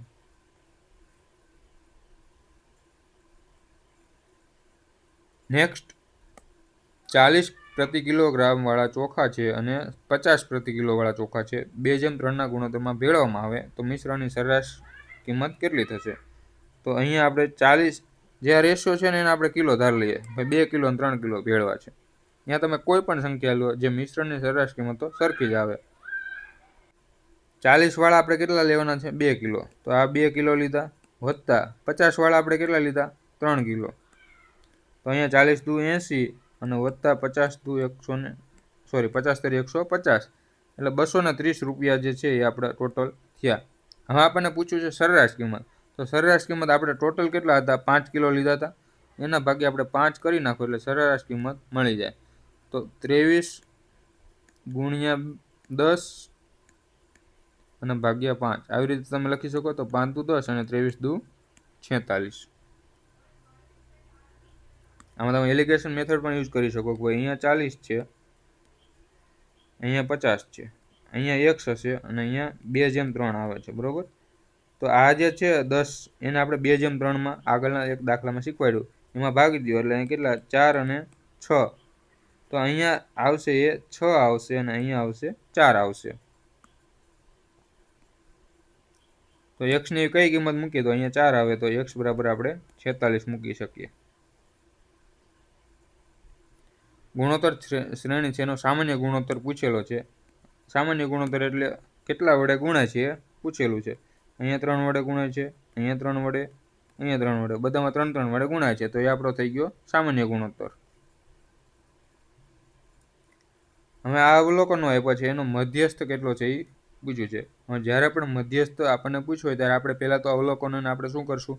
ચડતા ક્રમમાં ગોઠવી દેવાના છે.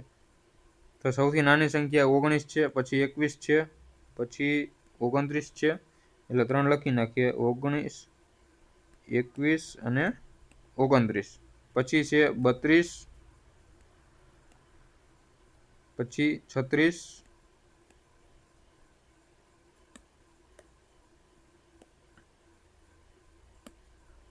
પછી છે 44, 47 અને 54.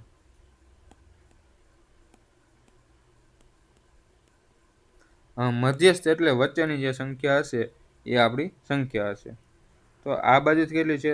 1 2 1 2 1 1 1 અને 1. તો આપણને જે સંખ્યાઓ આપી છે ટોટલ કેટલી છે? 1 2 3 4 5 6 7 અને 8. 8 સંખ્યાઓ છે. તો આપણે જે મધ્યસ્થ, આપણે બેકી સંખ્યાનો મધ્યસ્થ જ્યારે શોધવાનો હોય ત્યારે આપણે વચ્ચેના બે પદ છે ને એનો સરવાળો કરી અને ભાગ્યા 2 કરી નાખવાનો. તો 32 ને 36 કેટલા થાય? 6 ને 2 8 અને 3 ને 3 6. 68 ભાગ્યા તમે 2 કરી નાખો એટલે આપણને મધ્યસ્થ મળી જાય. તો 68 ભાગ્યા 2 એટલે આપણો જવાબ થશે 34. 10 વ્યક્તિઓ છે એમાંથી 3 વ્યક્તિઓની સમિતિ કેટલી રીતે પસંદ કરી શકાય? તો આપણે 10 વ્યક્તિ છે એમાં 3 પસંદ કરવાના છે. તો 10 - 3. તો આને આપણે સાદુરૂપ કઈ રીતે આપીએ? 10 × 9 × 8. 3 છે એટલે 3 સુધી આપણે પાછળ જવાનું અને છેદમાં આપણે શું મૂકી દેવાના? 3 ફેક્ટોરિયલ. 3 ફેક્ટોરિયલ એટલે આપણે 3 × 2 × 1. તો આપણે નીચે શું આવશે? 6. તો આપણે ડાયરેક્ટ અહીંયાથી 6 લખીએ છીએ, બરોબર. તો અમે છેદ ઉડાડીએ. અહીંયા 90 થઈ ગયા અને 15 6 90 અને 15 8 120. અથવા તો અહીંયા કેટલા થઈ ગયા? 90 થઈ ગયા. મેં આવી રીતે છેદ ઉડાડ્યા અને 15 6 90 થાય, બરોબર. તો 15 8 120 થાય છે. તો આપણો જવાબ કેટલો આવશે? 120. હવે એક પાસો છે એને 2 વાર ફેંકવામાં આવે છે. બંને ફેંકમાં મળતા અંકોનો ગુણાકાર એક પૂર્ણ સંખ્યા હોય તેની સંભાવના કેટલી છે? સંભાવના છે જેને આવડતું હોય એ જ કરી શકે. ના આવડતું હોય તો આપણે અત્યારે સ્કીપ હાલ પૂરતું કરી શકીએ છીએ. એક લંબચોરસની લંબાઈ 2 મીટર છે અને પહોળાઈ 25 સેન્ટીમીટર છે. આ આપણું લંબચોરસ છે, બરોબર.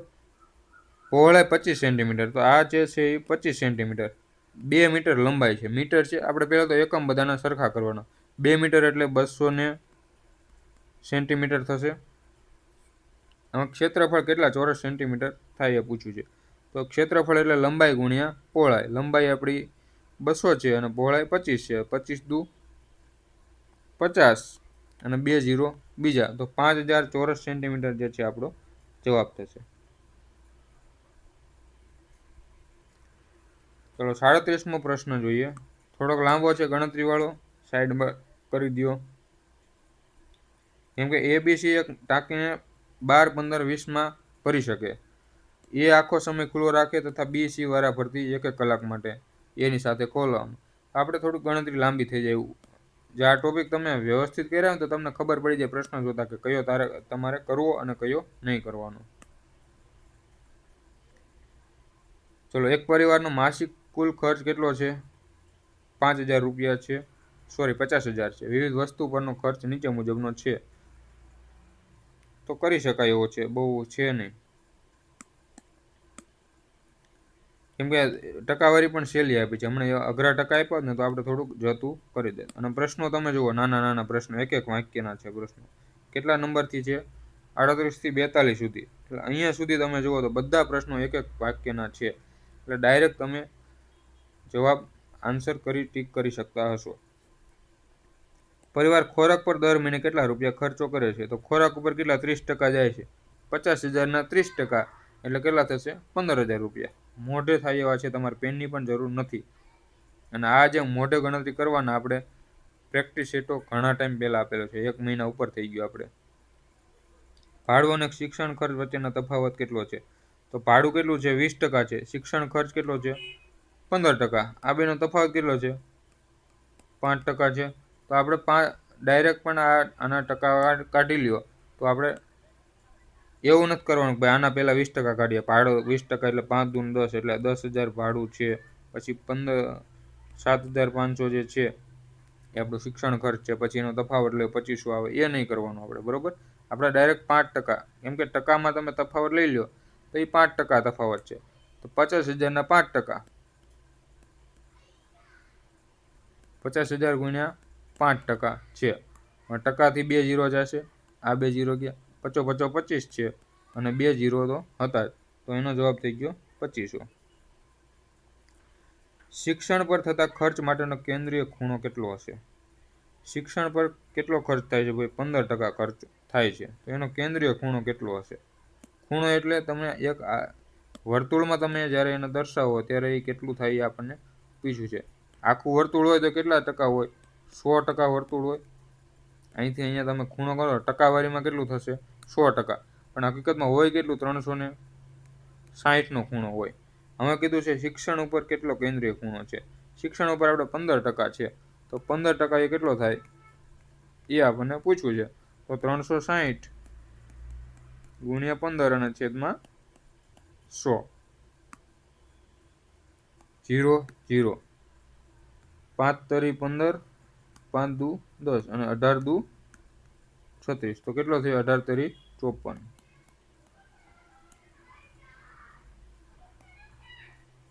ચલો, 10-10 સેકન્ડમાં થાય ને એવા દાખલા છે આમાં. બચત અને ખોરાકનો ગુણોત્તર. તો આપણે આ જે રકમ કાઢવાની નથી, જ્યારે ગુણોત્તરના ટકાવારીમાં હોય એટલે આપણે એ જ લઈ લેવાનું. 20% બચત છે અને ખોરાક કેટલો છે? 30% છે. 20% બચત છે અને ખોરાક 30% છે. તો આપણને પૂછ્યો છે પહેલાં બચત. તો બચત કેટલી છે આપણી? પહેલાં 20%. તો 20% અને 30%નો ગુણોત્તર. તો ટકાથી ટકા જાય, 1 0 1 0, 2:3 જે છે આપણો ગુણોત્તર. જો અન્ય ખર્ચમાં 2000નો વધારો થાય તો નવો અન્ય ખર્ચ કેટલો થશે? તો અન્ય ખર્ચ કેટલો છે આપણે જોઈ લઈએ. અન્ય ખર્ચ આપણે 15% છે. 15% છે ને 50,000ના 15%. તો 15 પંચા 75 એટલે 7,500 જે છે આપણો અન્ય ખર્ચ છે. હવે શું કીધું છે? અન્ય ખર્ચ જે છે એમાં 2000નો વધારો. તો 7,500 હતા, એમાં 2000 બીજા વધ્યા, તો 9,500 થઈ જશે. આમાં કાંઈ હતું નહીં, કાંઈ હતું.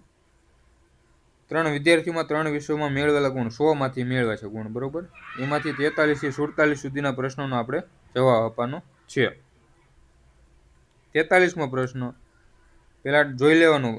આગળના કોન્સ્ટેબલ જેમ લાંબા પ્રશ્નો હોય તો થોડીક વાર સાઈડમાં રાખી દઈએ, પણ પ્રશ્નો બધા નાના નાના છે, એક વિધાનના છે. ભાવનાએ મેળવેલ કુલ ગુણ કેટલા છે? તો ભાવનાએ ગણિતમાં 90 મેળવ્યા, આમાં 80 મેળવવાના, આમાં 85 મેળવવા. બધાનો સરવાળો કરી શકો, અથવા તમે જુઓ ને તો આ બધી એનો શું છે, સરેરાશ છે. અહીંથી તફાવત 5 છે, અહીંથી તફાવત 5 છે, એટલે આ જે છે એ ત્રણેયનો સરેરાશ છે. તો સરેરાશ ગુણ્યા 3 પણ તમે કરી શકો, કેમ કે 3 વિષય છે. તો 85 ગુણ્યા 3 આમ પણ તમે કરી શકો, અથવા સરવાળો કરો તો 9 ને 8 17, એટલે 170 થઈ ગયા.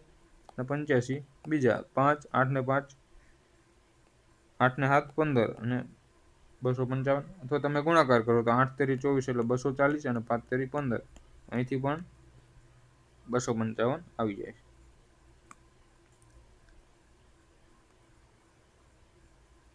ત્રણેય વિદ્યાર્થીઓ ગણિતના સરેરાશ ગુણ કેટલા છે? ગણિતના સરેરાશ ગુણ આપણને પૂછ્યા છે. ગણિતમાં આને 80 મેળવ્યા, આને 90, આને 70. તમે એક વસ્તુ નોટિસ કરો, અહીંથી આ 10 ઓછા છે, સોરી 70 થી આ 80 તમે જાઓ તો 10 વધારે છે, અને અહીંથી અહીંયા તમે 80 જાઓ તો 10 ઓછા છે, 90 કરતાં 10 ઓછા છે. એટલે સરેરાશ જે છે એ આ વચ્ચેની સંખ્યા હંમેશા સરેરાશ હોય. તો આપણે ડાયરેક્ટ પણ તમે કરી શકો કે ભાઈ 80 જે છે આપણી સરેરાશ છે. અને બહુ ઓલું થતું હોય ગણતરી સરવાળો કરવાનો, તો આપણે સરવાળો પણ કરી દેવાનો. ભાઈ 8 ને 7 15 એટલે 150, 150, 15 ને 9 24, 240 ભાગ્યા 3 કરી દેવાના, એટલે 80 તમારો જવાબ આવી જશે. અક્ષયના વિજ્ઞાનના ગુણ ચિરાગના વિજ્ઞાનના ગુણ કરતાં કેટલા ટકા વધારે છે? તો અક્ષયના વિજ્ઞાનના ગુણ કેટલા છે? 70 છે. અને ચિરાગના વિજ્ઞાનના ગુણ કેટલા છે? 60 છે. હવે એમ પૂછ્યું છે કે અક્ષયના જે છે એ ચિરાગ કરતાં કેટલા ટકા વધારે છે. અહીંથી તમે ટકામાં ગણતરી કરવી હોય તો અહીંયા કેટલા વધારે છે? 10 વધારે છે. કેટલા ઉપર? 60 ઉપર 10 વધારે છે. એના ગુણ્યા તમે 100 કરી દો એટલે આપણને ટકામાં મળી જાય. તો 1/6 વાળું આપણે લિસ્ટમાં આપેલું છે કે 1/6 હોય એટલે આપણે 16.66% થાય. કયા વિદ્યાર્થીએ ત્રણેય વિષયોમાં થઈને સૌથી ઓછા ગુણ મેળવ્યા છે? ત્રણેય વિષયનો ટોટલ આપણે કરવાનો છે, કોને સૌથી ઓછા છે. તો અક્ષયને કેટલા મળ્યા હતા? 70 સરેરાશ છે એટલે 210 મળ્યા હતા. સરવાળો કરો ને તો 210 જ આવશે. પછી અહીંયા આપણે કેટલા હમણાં સરવાળો કર્યો, ભાવનાને કેટલા મળ્યા હતા? 255. એમાં અહીંયા કર્યો ને આપણે ભાવને કુલ કેટલા ગુણ મેળવ્યા છે, તો એ વસ્તુ યાદ રાખવાની. 7 ને 6 અથવા એવરેજ કેટલું છે? અહીંયા 60 એવરેજ છે, 180 જવાબ થતો હશે સરવાળો. તો સૌથી ઓછા કોને મળ્યા? ચિરાગને મળ્યા.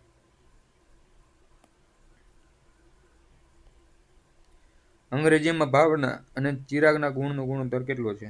તો પહેલા ભાવના લેવાનું, પહેલા જે આપ્યું હોય એ લેવાનું. અંગ્રેજીમાં ભાવના અને ચિરાગ.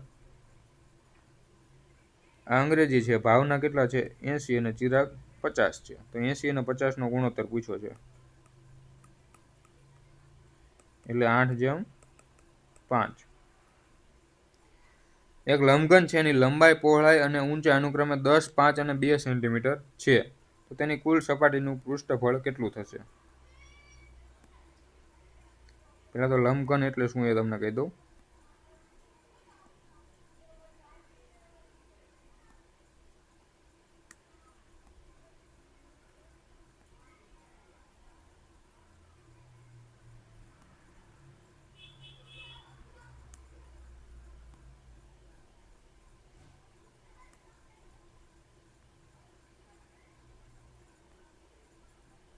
ચલો, આપણો લંબઘન છે.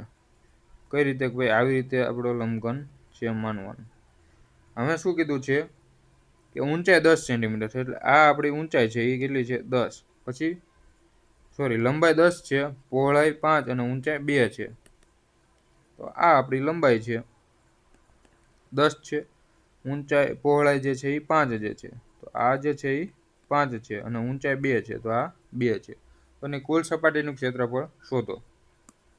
હવે પહેલાં તો આ સામેની સાઈડ જુઓ, એક ચોરસ છે, તો એની સપાટીનું ક્ષેત્રફળ કેટલું થશે? લંબાઈ ગુણ્યા પહોળાઈ. તો 2 ઊંચાઈ છે અને 10 લંબાઈ, તો 10 ગુણ્યા 20. અથવા તો તમે ડાયરેક્ટ સૂત્ર પણ તમને યાદ હોય તો આવી રીતે સૂત્ર છે, LH વત્તા BH વત્તા LB. L એટલે લંબાઈ, H એટલે ઊંચાઈ અને B એટલે પહોળાઈ. બરોબર. તો આપણે એમાં કિંમતો મૂકી દઈશું. 2 ગુણ્યા L એટલે આપણી લંબાઈ છે 10. L કેટલી છે 10. પછી H એટલે ઊંચાઈ કેટલી છે આપણી 2 અને B એટલે પહોળાઈ 5. તો પહેલા LH એટલે આ બેનો ગુણાકાર 20 છે વત્તા BH, આ બેનો ગુણાકાર થશે BH 5 દુને 10 વત્તા LB, તો L કેટલો છે 10 છે અને B 5, તો ગુણાકાર 50. 2 ગુણ્યા આ કેટલો થશે સરવાળો 5 ને 20 70 અને 10 80, એટલે 160 ચોરસ સેન્ટીમીટર જે છે એ એમનું શું થશે કુલ સપાટીનું પૃષ્ઠફળ થશે. 7 સેન્ટીમીટર ત્રિજ્યા ધરાવતા ગોળાની વક્ર સપાટીનું ક્ષેત્રફળ કેટલું થાય? તો સૂત્ર આવડતા હોય તો કરવાનું, બાકી છે સાવ ઈઝી, એટલે આપણે અત્યારે કરી નાખીએ છીએ. સૂત્ર શું છે? ગોળાની વક્ર સપાટીનું ક્ષેત્રફળ 4 પાઈ r નો વર્ગ. 4 ગુણ્યા પાઈ એટલે 22/7 અને r 7 ગુણ્યા 7. 7 થી 7 ગયા, 7 દુ 14 એટલે 22 ગુણ્યા 14 કરવાના છે. તો 14 દુ 28 અને 14 દુ 28 બીજા કેટલા થશે? સોરી 14 ને 7 ચોક 28 થાય ને, કેમ કે 22 છે અને 7 ચોક 28 છે, તો ગુણાકારમાં 28. તો 28 દુ 56 એટલે 560 અને 28 દુ 56 બીજા 6 1 6 616 આપણો જવાબ થશે.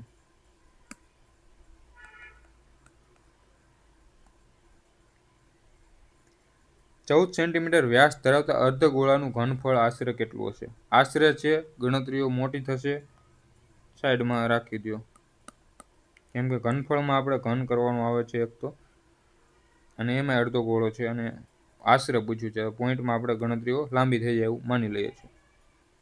હવે 51મો પ્રશ્ન. મિહિરનો જન્મ છે એ 29 ફેબ્રુઆરી 1986માં થયો હતો, સોરી 1896માં થયો હતો. તો આગામી બીજો જન્મદિવસ કેટલા વર્ષ પછી ઉજવશે? હવે 1896 છે એ લીપ વર્ષ છે અને એમાં 29 ફેબ્રુઆરી છે. તો અમે બીજી વાર 29 ફેબ્રુઆરી ક્યારે આવે? એના પછીના લીપ વર્ષમાં આવે. તો હવે દર 4 વર્ષે લીપ વર્ષ આવે તો આપણને ખબર છે, પણ અહીંયા 1896 છે. હવે ચોથા વર્ષ તમે ઉમેરો એટલે સદીનું વર્ષ થશે 1900.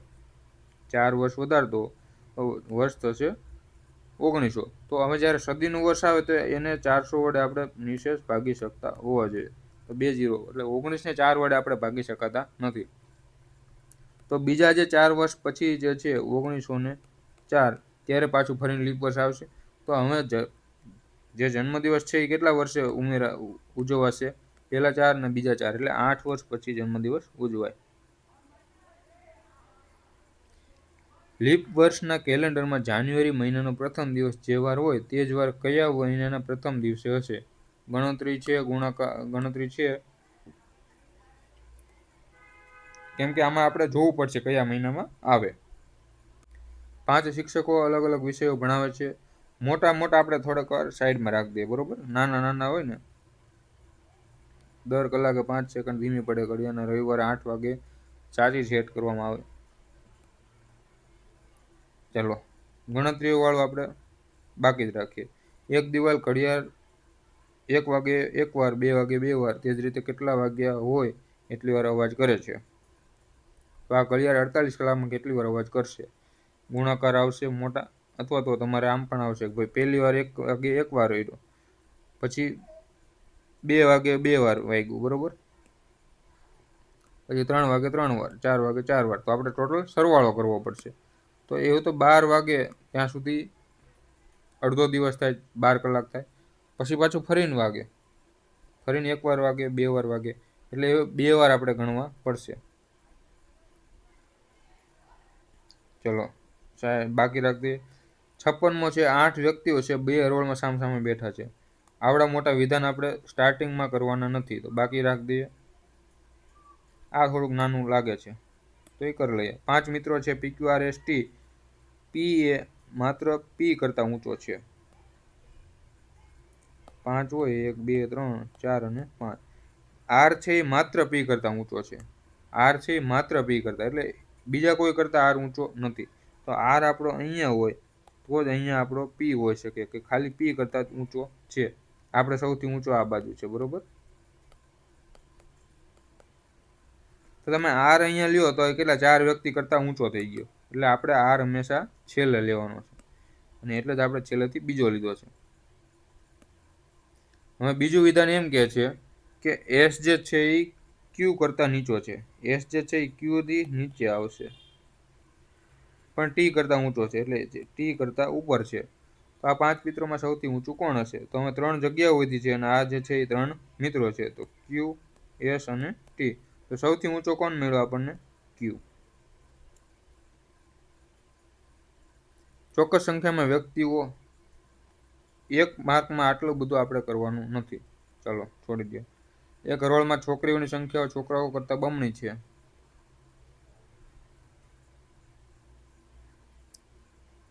થોડુંક ટફ લાગે છે. જુઓ, રાહુલ ઉપરથી 15મો ક્રમ મેળવ્યો, તેની આગળ 9 છોકરીઓ હોય, તેની પાછળ હરોળમાં કેટલા છોકરાઓ હશે? જો કુલ 60 વ્યક્તિ. આને પણ આપણે બાકી રાખીએ છીએ. પેપર મેં જોયું નથી, આપણે જે આવતું જાય એમ કરતા જઈએ છીએ, બરોબર. એક સ્ત્રી તરફ આંગળી ચીંધી પ્રમોદે કહ્યું. 2 લાઈનો છે તો આપણે ટ્રાય કરીએ. એક સ્ત્રી તરફ આંગળી ચીંધી પ્રમોદ કહે છે. કોણ કહે છે? પ્રમોદ બોલે છે. તો જે બોલતો હોય ત્યાંથી આપણે શરૂ કરવાનું, કે તેણીના એકમાત્ર ભાઈનો પુત્ર એ મારી પત્નીનો. તો જે બોલતો હોય ત્યાંથી આપણે લેવાનું. પ્રમોદ બોલે છે, પ્રમોદ છે એ મારીની વાત કરે, કેમ કે પ્રમોદ છે એ જ વાત કરી રહ્યો, તો મારી પત્નીનો ભાઈ એટલે પ્રમોદ છે, અહીંયા એની પત્ની હશે, અને એ કોણ છે? અહીંયા એનો ભાઈ છે, પત્નીનો ભાઈ છે. પણ કોણ? કે તેણીના એકમાત્ર ભાઈનો પુત્ર, કે કોઈ સ્ત્રી છે, સ્ત્રી છે એનો એકમાત્ર ભાઈ છે. અહીંયા ભાઈ છે, સ્ત્રી, અને એનો પુત્ર, એટલે એનો પુત્ર. ઈ કોણ છે? ઈ મારી પત્નીનો ભાઈ છે. એટલે આ અને આ 2 વ્યક્તિ એક સરખા થઈ ગયા. તો અહીંથી અહીંયા જાઓ ઉપર તમે, તો આ જે છે ભાઈ, એટલે આ જે છે પુત્ર, એના આને આપણે પુત્ર પણ કહી શકીએ. 2 એક જ છે. તો ઉપર જે છે પુત્ર છે એના પિતા હશે, અને આ સ્ત્રી એની શું થશે? અહીંયા સ્ત્રી છે, અને આ એનો ભાઈ છે, બરોબર. સ્ત્રીનો ભાઈ છે. આપણે શું પૂછ્યું કે સ્ત્રીનો પ્રમોદ સાથે શું સંબંધ હશે? તો તમે પ્રમોદ જુઓ તો પ્રમોદ છે, હવે આ 2 તો ભાઈ બહેન છે, પત્નીનો ભાઈ છે, એટલે આ જે છે એનું શું હશે? પિતા જે છે આ એ પ્રમોદના સસરા હશે, અને એની શું હશે? બેન હશે. તો પત્નીની ફોઈ, એટલે આની ફઈ થશે, આની ફઈ, અથવા સાસુની બહેન. સાસુની બહેન ન થાય, સસરાની બહેન થાય, બરોબર. એટલે અહીંયા જવાબ આવશે પત્નીની ફોઈ, કેમ કે આ પત્ની છે, એની આ શું થશે? ફઈ થશે.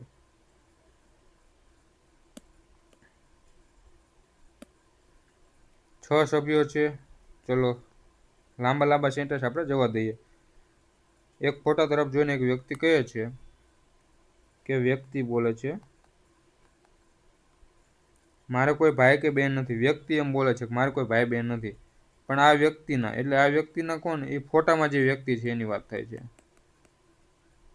એ ફોટાના પિતા, અહીંયા ફોટો છે, એના પિતા, એ મારા પિતાના પુત્ર છે. વ્યક્તિ છે એના પિતા છે, એના પુત્ર છે.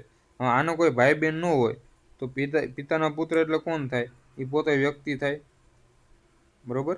હવે એ વ્યક્તિના પિતા, બરોબર. આ મારે કોઈ ભાઈ બહેન નથી એમ કીધું છે પહેલા, પણ આ વ્યક્તિના પિતા, એટલે કોના? આ વ્યક્તિના પિતા જે છે એ મારા મારા પિતાના પુત્ર છે. એટલે કોની વાત કરી રહ્યો છે? કે ભાઈ ફોટો છે એના, અહીંયા ફોટો હશે, આ પિતા જે છે એ આ વ્યક્તિ પોતે છે. એટલે ફોટો કોનો હશે? તો એ વ્યક્તિના પુત્રનો હશે.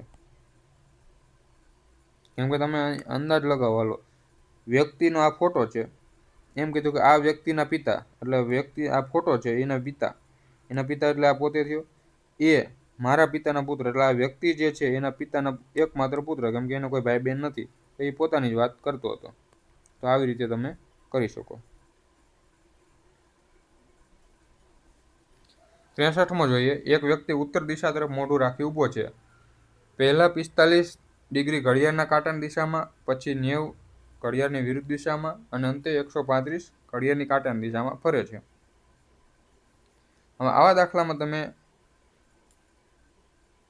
આવી રીતે કરી શકો. સરવાળા બાદબાકી બધી પણ થઈ શકે. આપણે 4 દિશા લીધી, બરોબર. ઉત્તર દિશા તરફ મોઢું રાખીને બેઠો છે, આમ મોઢું રાખેલું છે. પહેલા 45 ડિગ્રી ઘડિયાળના કાંટાની દિશામાં, એટલે ઘડિયાળનો કાંટો હંમેશા આમ ફરતો હોય આપણે, તો એ બાજુ 45, એટલે હવે કઈ બાજુ આ મોઢું આ બાજુ થઈ ગયું. પછી 90 ડિગ્રી વિરુદ્ધ દિશામાં, એટલે 90 ડિગ્રી પાછો કઈ વિરુદ્ધ દિશામાં, એટલે આ બાજુ જશે. તો અહીંથી અહીંયા જે છે એ આપણું શું થશે? 90 ડિગ્રી, એટલે હવે એ બાજુ હોતું હશે. પછી 135 ડિગ્રી ફરી કાંટાની દિશામાં ફરે છે. હવે આ જે છે અહીંયા તો કેટલો ખૂણો હશે? આ 45નો હશે. હવે 135 એટલે 90 પાછો આ જે 90 અને આ 45, એટલે અહીંથી પાછો અહીંયા સુધી ફરી જાય છે, ત્યારે 135 થાય. હવે આ બાજુ જોતો હશે, તો કઈ દિશા આવી? પૂર્વ દિશામાં, કેમ કે આ આપણી ઉત્તર દિશા છે અને આ આપણી પૂર્વ દિશા છે. અને જો એમ ના કરવું ને તો સરવાળા બાદબાકી કરવાના. ઘડિયાળની દિશામાં હોય ને આપણે પ્લસ કરવાના, વિરુદ્ધ દિશામાં એટલે માઇનસ. તો પહેલા 45 પ્લસ થાય છે, પછી માઇનસ કેટલા થાય છે? 90, અને પછી 135 પ્લસ થાય છે, કેમ કે પાછા કાંટાની દિશામાં ફરે છે, બરોબર. તો 135 ને 45 કેટલા થશે? 180 માઇનસ 90, તો બરાબર કેટલા આવ્યા? 90 ડિગ્રી. એ પ્લસ આવ્યા, તો 90 ડિગ્રી પ્લસ જે છે આપણે આમ ઊભો તો જોઈને આ બાજુ ઊભો તો 90 ડિગ્રી ઘડિયાળની દિશામાં બધા, એટલે અહીંયાથી અહીંયા. તો હવે આ બાજુ તમે પૂર્વ કરી શકો.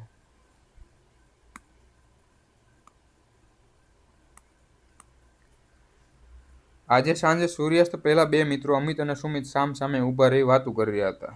તો આપણે બે મિત્રો સામ સામે, સૂર્યાસ્ત પહેલા એટલે સંધ્યા ટાણું હશે, બરોબર. તો અહીંયા આપણું જે સૂર્ય હશે એ આપણો અહીંયા હશે. અમિત ને સુમિત સામ સામે ઊભા રહ્યા હતા, બરોબર. હવે એમ કીધું છે કે અમિતનો પડછાયો તેના બરાબર જમણી બાજુ પડતો હોય. હવે પડછાયો હંમેશા કઈ બાજુ પડતો હોય? આ બાજુ પડતો હોય. અને કોની જમણી બાજુ છે? અમિતની જમણી બાજુ. તો અમિત આ બાજુ ફરીને ઊભો હોય તો જ એની જમણી બાજુ આ બાજુ થાય. તો આ બાજુ ફરીને કોણ ઊભું છે? અમિત. હવે તો સુમિતનું મોઢું કઈ દિશામાં? બે સામ સામે ઊભા છે, તો આ નીચેની સાઈડ સામે કોણ જોતો હશે? સુમિત. તો સુમિત કઈ દિશામાં જોવે છે? દક્ષિણ દિશામાં.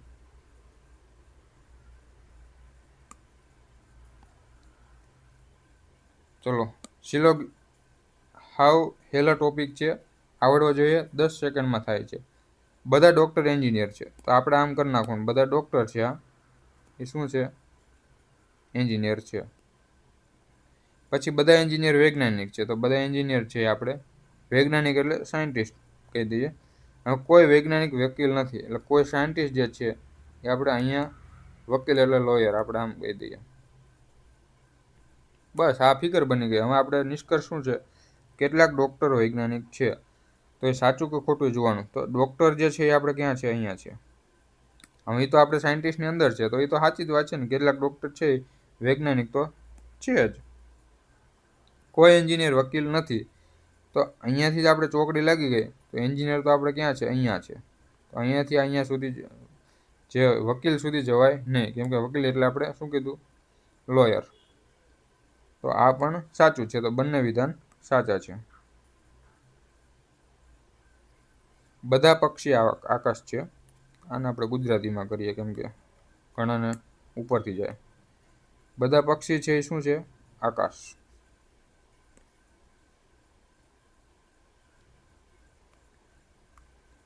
પછી કેટલાક આકાશી વાદળ છે, તો આ આપણે કેટલાક આકાશ છે એ શું છે? આપણા વાદળ છે. કોઈ વાદળ વરસાદ નથી, તો આ વાદળ કોઈ જે છે એ આપણો વરસાદ નથી.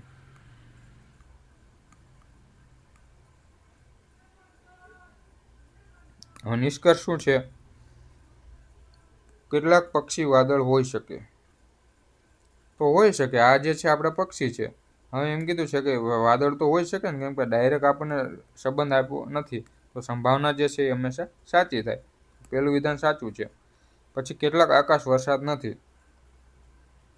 તો આ જે આકાશનો ભાગ છે એ ક્યારેય વરસાદ થાય નહીં, કેમ કે એ વાદળમાં કોમન છે. તો એ આકાશનો આ ભાગ જે છે એ વરસાદમાં થાય નહીં. તો એ સાચી વાત છે કે ભાઈ કેટલાક આકાશ જે છે આ ભાગ એ વરસાદ નથી. તો એ પણ સાચું છે, એટલે બંને અનુસરે છે. કેટલાક રાજા રાણી છે.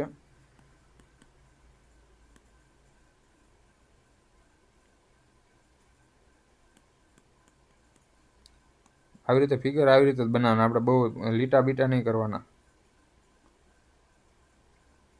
બધી રાણી દાસી છે, તો આ આપણી બધી રાણીઓ થઈ ગઈ. એ શું છે આપણી દાસી.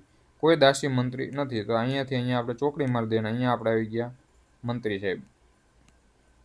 હવે એમ કીધું કે કોઈ રાણી મંત્રી નથી, તો અહીંયાથી જ આપણે ચોકડી લાગી, કેમ કે રાણી તો આની અંદર છે, દાસીની અંદર છે. તો અહીંયાથી ચોકડી લાગી ગઈ, તો એ સાચી વાત છે. કોઈ રાણી મંત્રી નથી. કેટલાક રાજા મંત્રી નથી, તો એ સાચું છે. આ જે છે રાજાનો ભાગ, એ ક્યારે મંત્રી થઈ શકે? કેમ કે એ ભાગ આમાં પણ છે અને આમાં પણ છે, તો એ પણ સાચી વાત છે. તો બંને અનુસરે છે. આપેલ સંખ્યાઓનો સંબંધ ધરાવતો વિકલ્પ શોધો. 12, 18, 36. પહેલાં તો અહીંયા તો 2 ગણા થાય છે, અહીંયા 2 ગણા છે, એ હોઈ શકે. અહીંયા નથી થતા, અહીંયા નથી થતા, અહીંયા થાય છે, તો એ હોઈ શકે. 2 ઓપ્શન છે. હવે અહીંયા 12ના અડધા કરો તમે 18 સુધી જવા માટે, અથવા તો આના 3 ગણા થઈ છે. જુઓ, આના 3 ગણા છે, 36 છે. હા, આના 3 ગણા કરો તો કેટલા થાય? 18 હોવા જોઈએ. 18 નથી. અહીંયા આપણે 15 ગુણ્યા 2 30 થાય છે, પણ અહીંયા 3 ગુણ્યા થાય છે, તો સાચી વાત થાય છે. તો આપણો જવાબ થઈ જશે ઓપ્શન એ. અને એમ ના લગાડો લોજિક, તો કઈ રીતે થાય? પહેલાં 12 છે, 12ના અડધા કરો. 6 છે, તો 12 + 6 = 18. આપણે 10 છે, તો 10ના અડધા કરો. 5, તો 10 + 5 = 15. પછી શું કર્યો છે? એના 2 ગુણા, અહીંયા ગુણ્યા 2, એમ પણ તમે કરી શકો.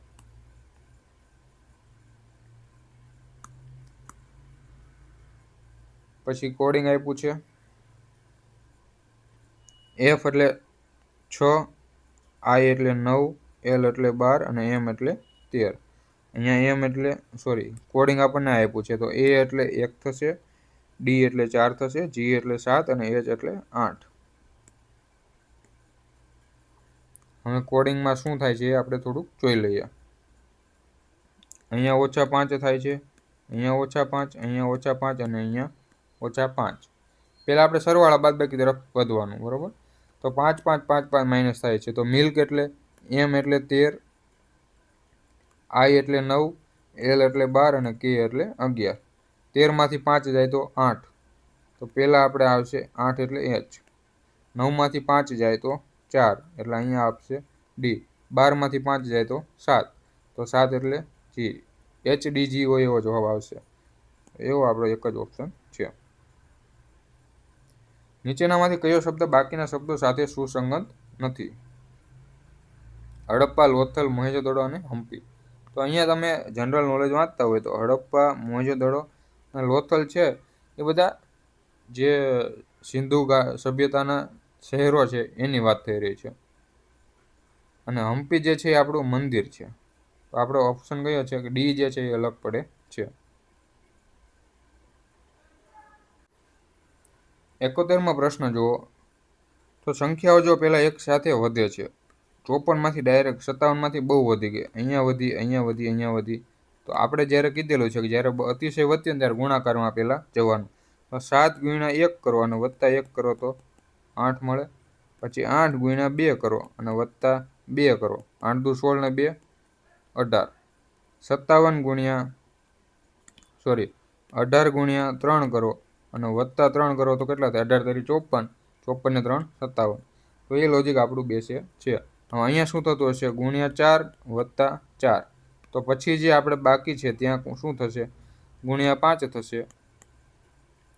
એટલે 232 ગુણ્યા 5 અને વત્તા 5.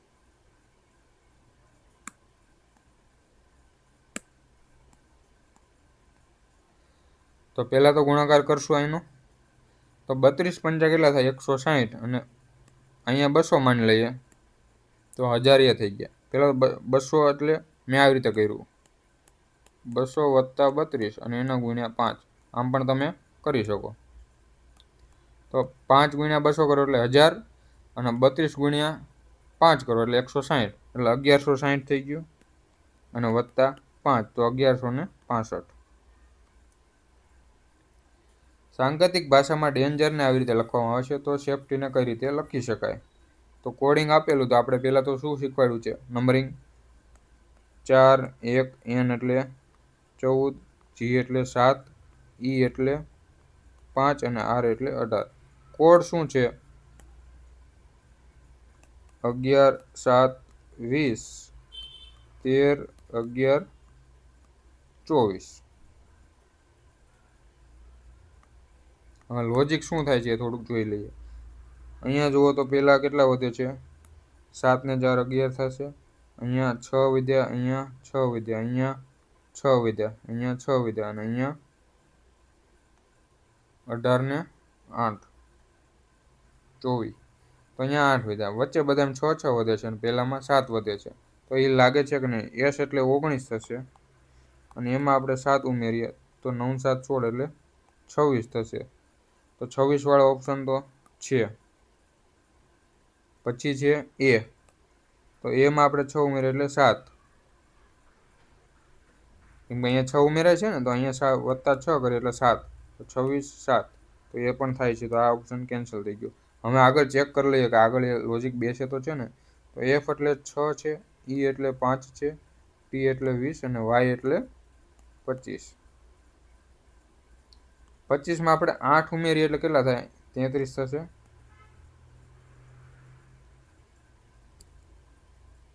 વીસમાં આપણે 6 ઉમેરીએ તો 26, આમાં 6 ઉમેરીએ તો 11, આમાં 6 ઉમેરીએ તો 12. 25 ને 8,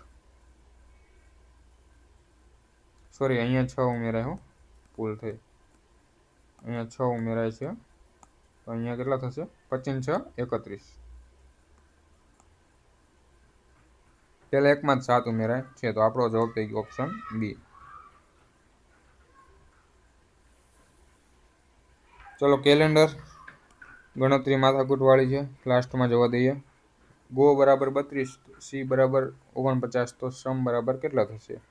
તો નંબરિંગ આપીને જોઈ લઈએ. 1 2 લોજિક બેસે તો કરશું, બાકી લાસ્ટમાં કરશું. ગો એટલે 32 છે, જી એટલે 7 અને ઓ એટલે 15. 15 ને 7 22 થાય. આનો કરીએ. એસ એટલે 19, એચ એટલે 8 અને ઈ એટલે 5. તો આ થશે કેટલા થશે? 9 8 17 27, 27 ને 5 32. તો સમ બરાબર કેટલા થશે? આનો કોડ 32 છે, આ સરવાળો 22 આવ્યો, એનો 32 છે, 32 નું 49. તો એવું કોઈ લોજિક નથી, કેમ કે અહીંયા 10 વધે છે, અહીંયા કેટલા વધે છે? 17 વધે છે. તો એ લોજિક આપણું ખોટું છે.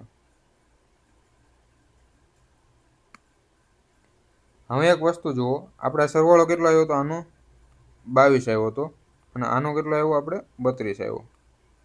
હવે કોઈ પણ સંખ્યા સામે સામે હોય એનો સરવાળો 27 થાય. તો બે આંકડા છે, તો 27 ને 27 કેટલા? 54 હશે. અને 3 આંકડા છે, તો 27 તરી 81 હશે. તો આ બેનો તફાવત લ્યો. 81 માંથી 32 જાય તો કેટલા વધે? 49. 54 માંથી આ 32 જાય તો કેટલા વધશે? સોરી, 54 માંથી 22 જશે તો 32 વધે. અથવા તો એમ તમારે ન કરવું હોય તો કઈ રીતે થશે કે જી જે છે એ 7 છે, બરોબર. એની સામેનો અક્ષર કયો હશે? 20 વાળો હશે, કેમ કે સરવાળો 27 હોય. ઓ એટલે 15 છે, તો સામે કેટલું હશે? 12 હશે. તો આ બેનો સરવાળો કેટલો થઈ ગયો? 32. એવી રીતે એસ એટલે 19, 8 અને 5 આમ છે. તો આમાં 27 લાવવા માટે કેટલા ઉમેરશું? 9 ને 8. એટલે અહીંયા 8 ઉમેરીએ, અહીંયા 27 લાવવા માટે 19 ઉમેરીએ, અહીંયા 27 લાવવા માટે 22 ઉમેરીએ. આ બધાનો સરવાળો કરો તો 19 ને 22 41, 41 ને 8 49. એ લોજિક લાગે છે. તો હવે એ પણ લોજિક આપણે અહીંયા કરશું. એસ એટલે 19, ઓ એટલે 15, એમ એટલે 13 અને ઈ એટલે 5. તો અહીંયા સામે શું છે? 8, 15ની સામે 12, 13ની સામે 14 અને 5ની સામે 22. આ બધાનો સરવાળો કરવાનો છે. તો 12 ને 8 20 થઈ ગયું, 20 ને 22 42 અને 14 બાકી રહ્યા, 14 બીજા. આપણો જવાબ થશે 56.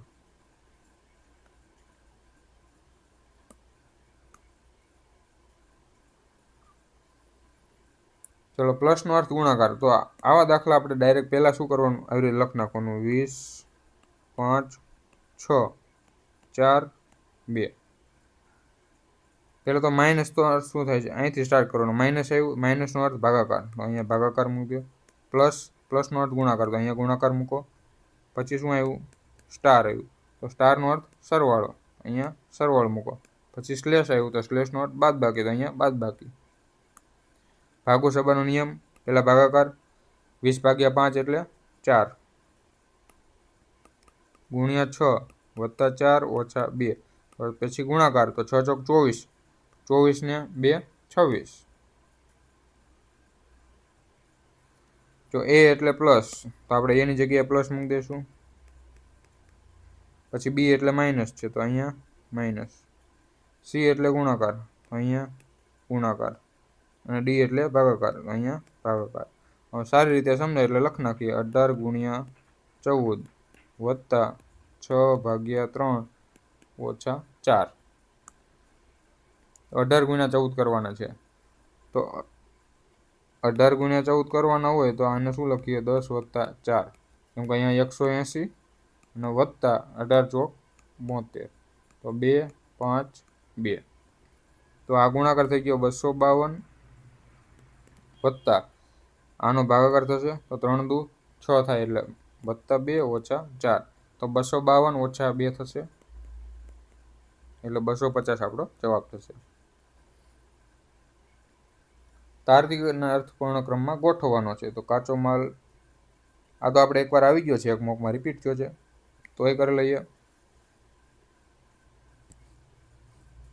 કાચો માલ આવે પછી શું થશે? એનું ઉત્પાદન થશે. તો પહેલાં તો કાચો માલ આવે, પછી કંપનીમાં જાય એટલે શું થાય? એનું ઉત્પાદન થાય. ઉત્પાદન થાય એટલે પછી શું થાય? વસ્તુ તૈયાર થાય. તો 1, 3 અને 4.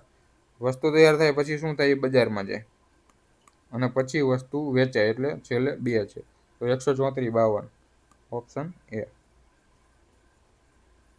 શબ્દોને અંગ્રેજી શબ્દકોશ ક્રમ મુજબ ગોઠવવાનો છે.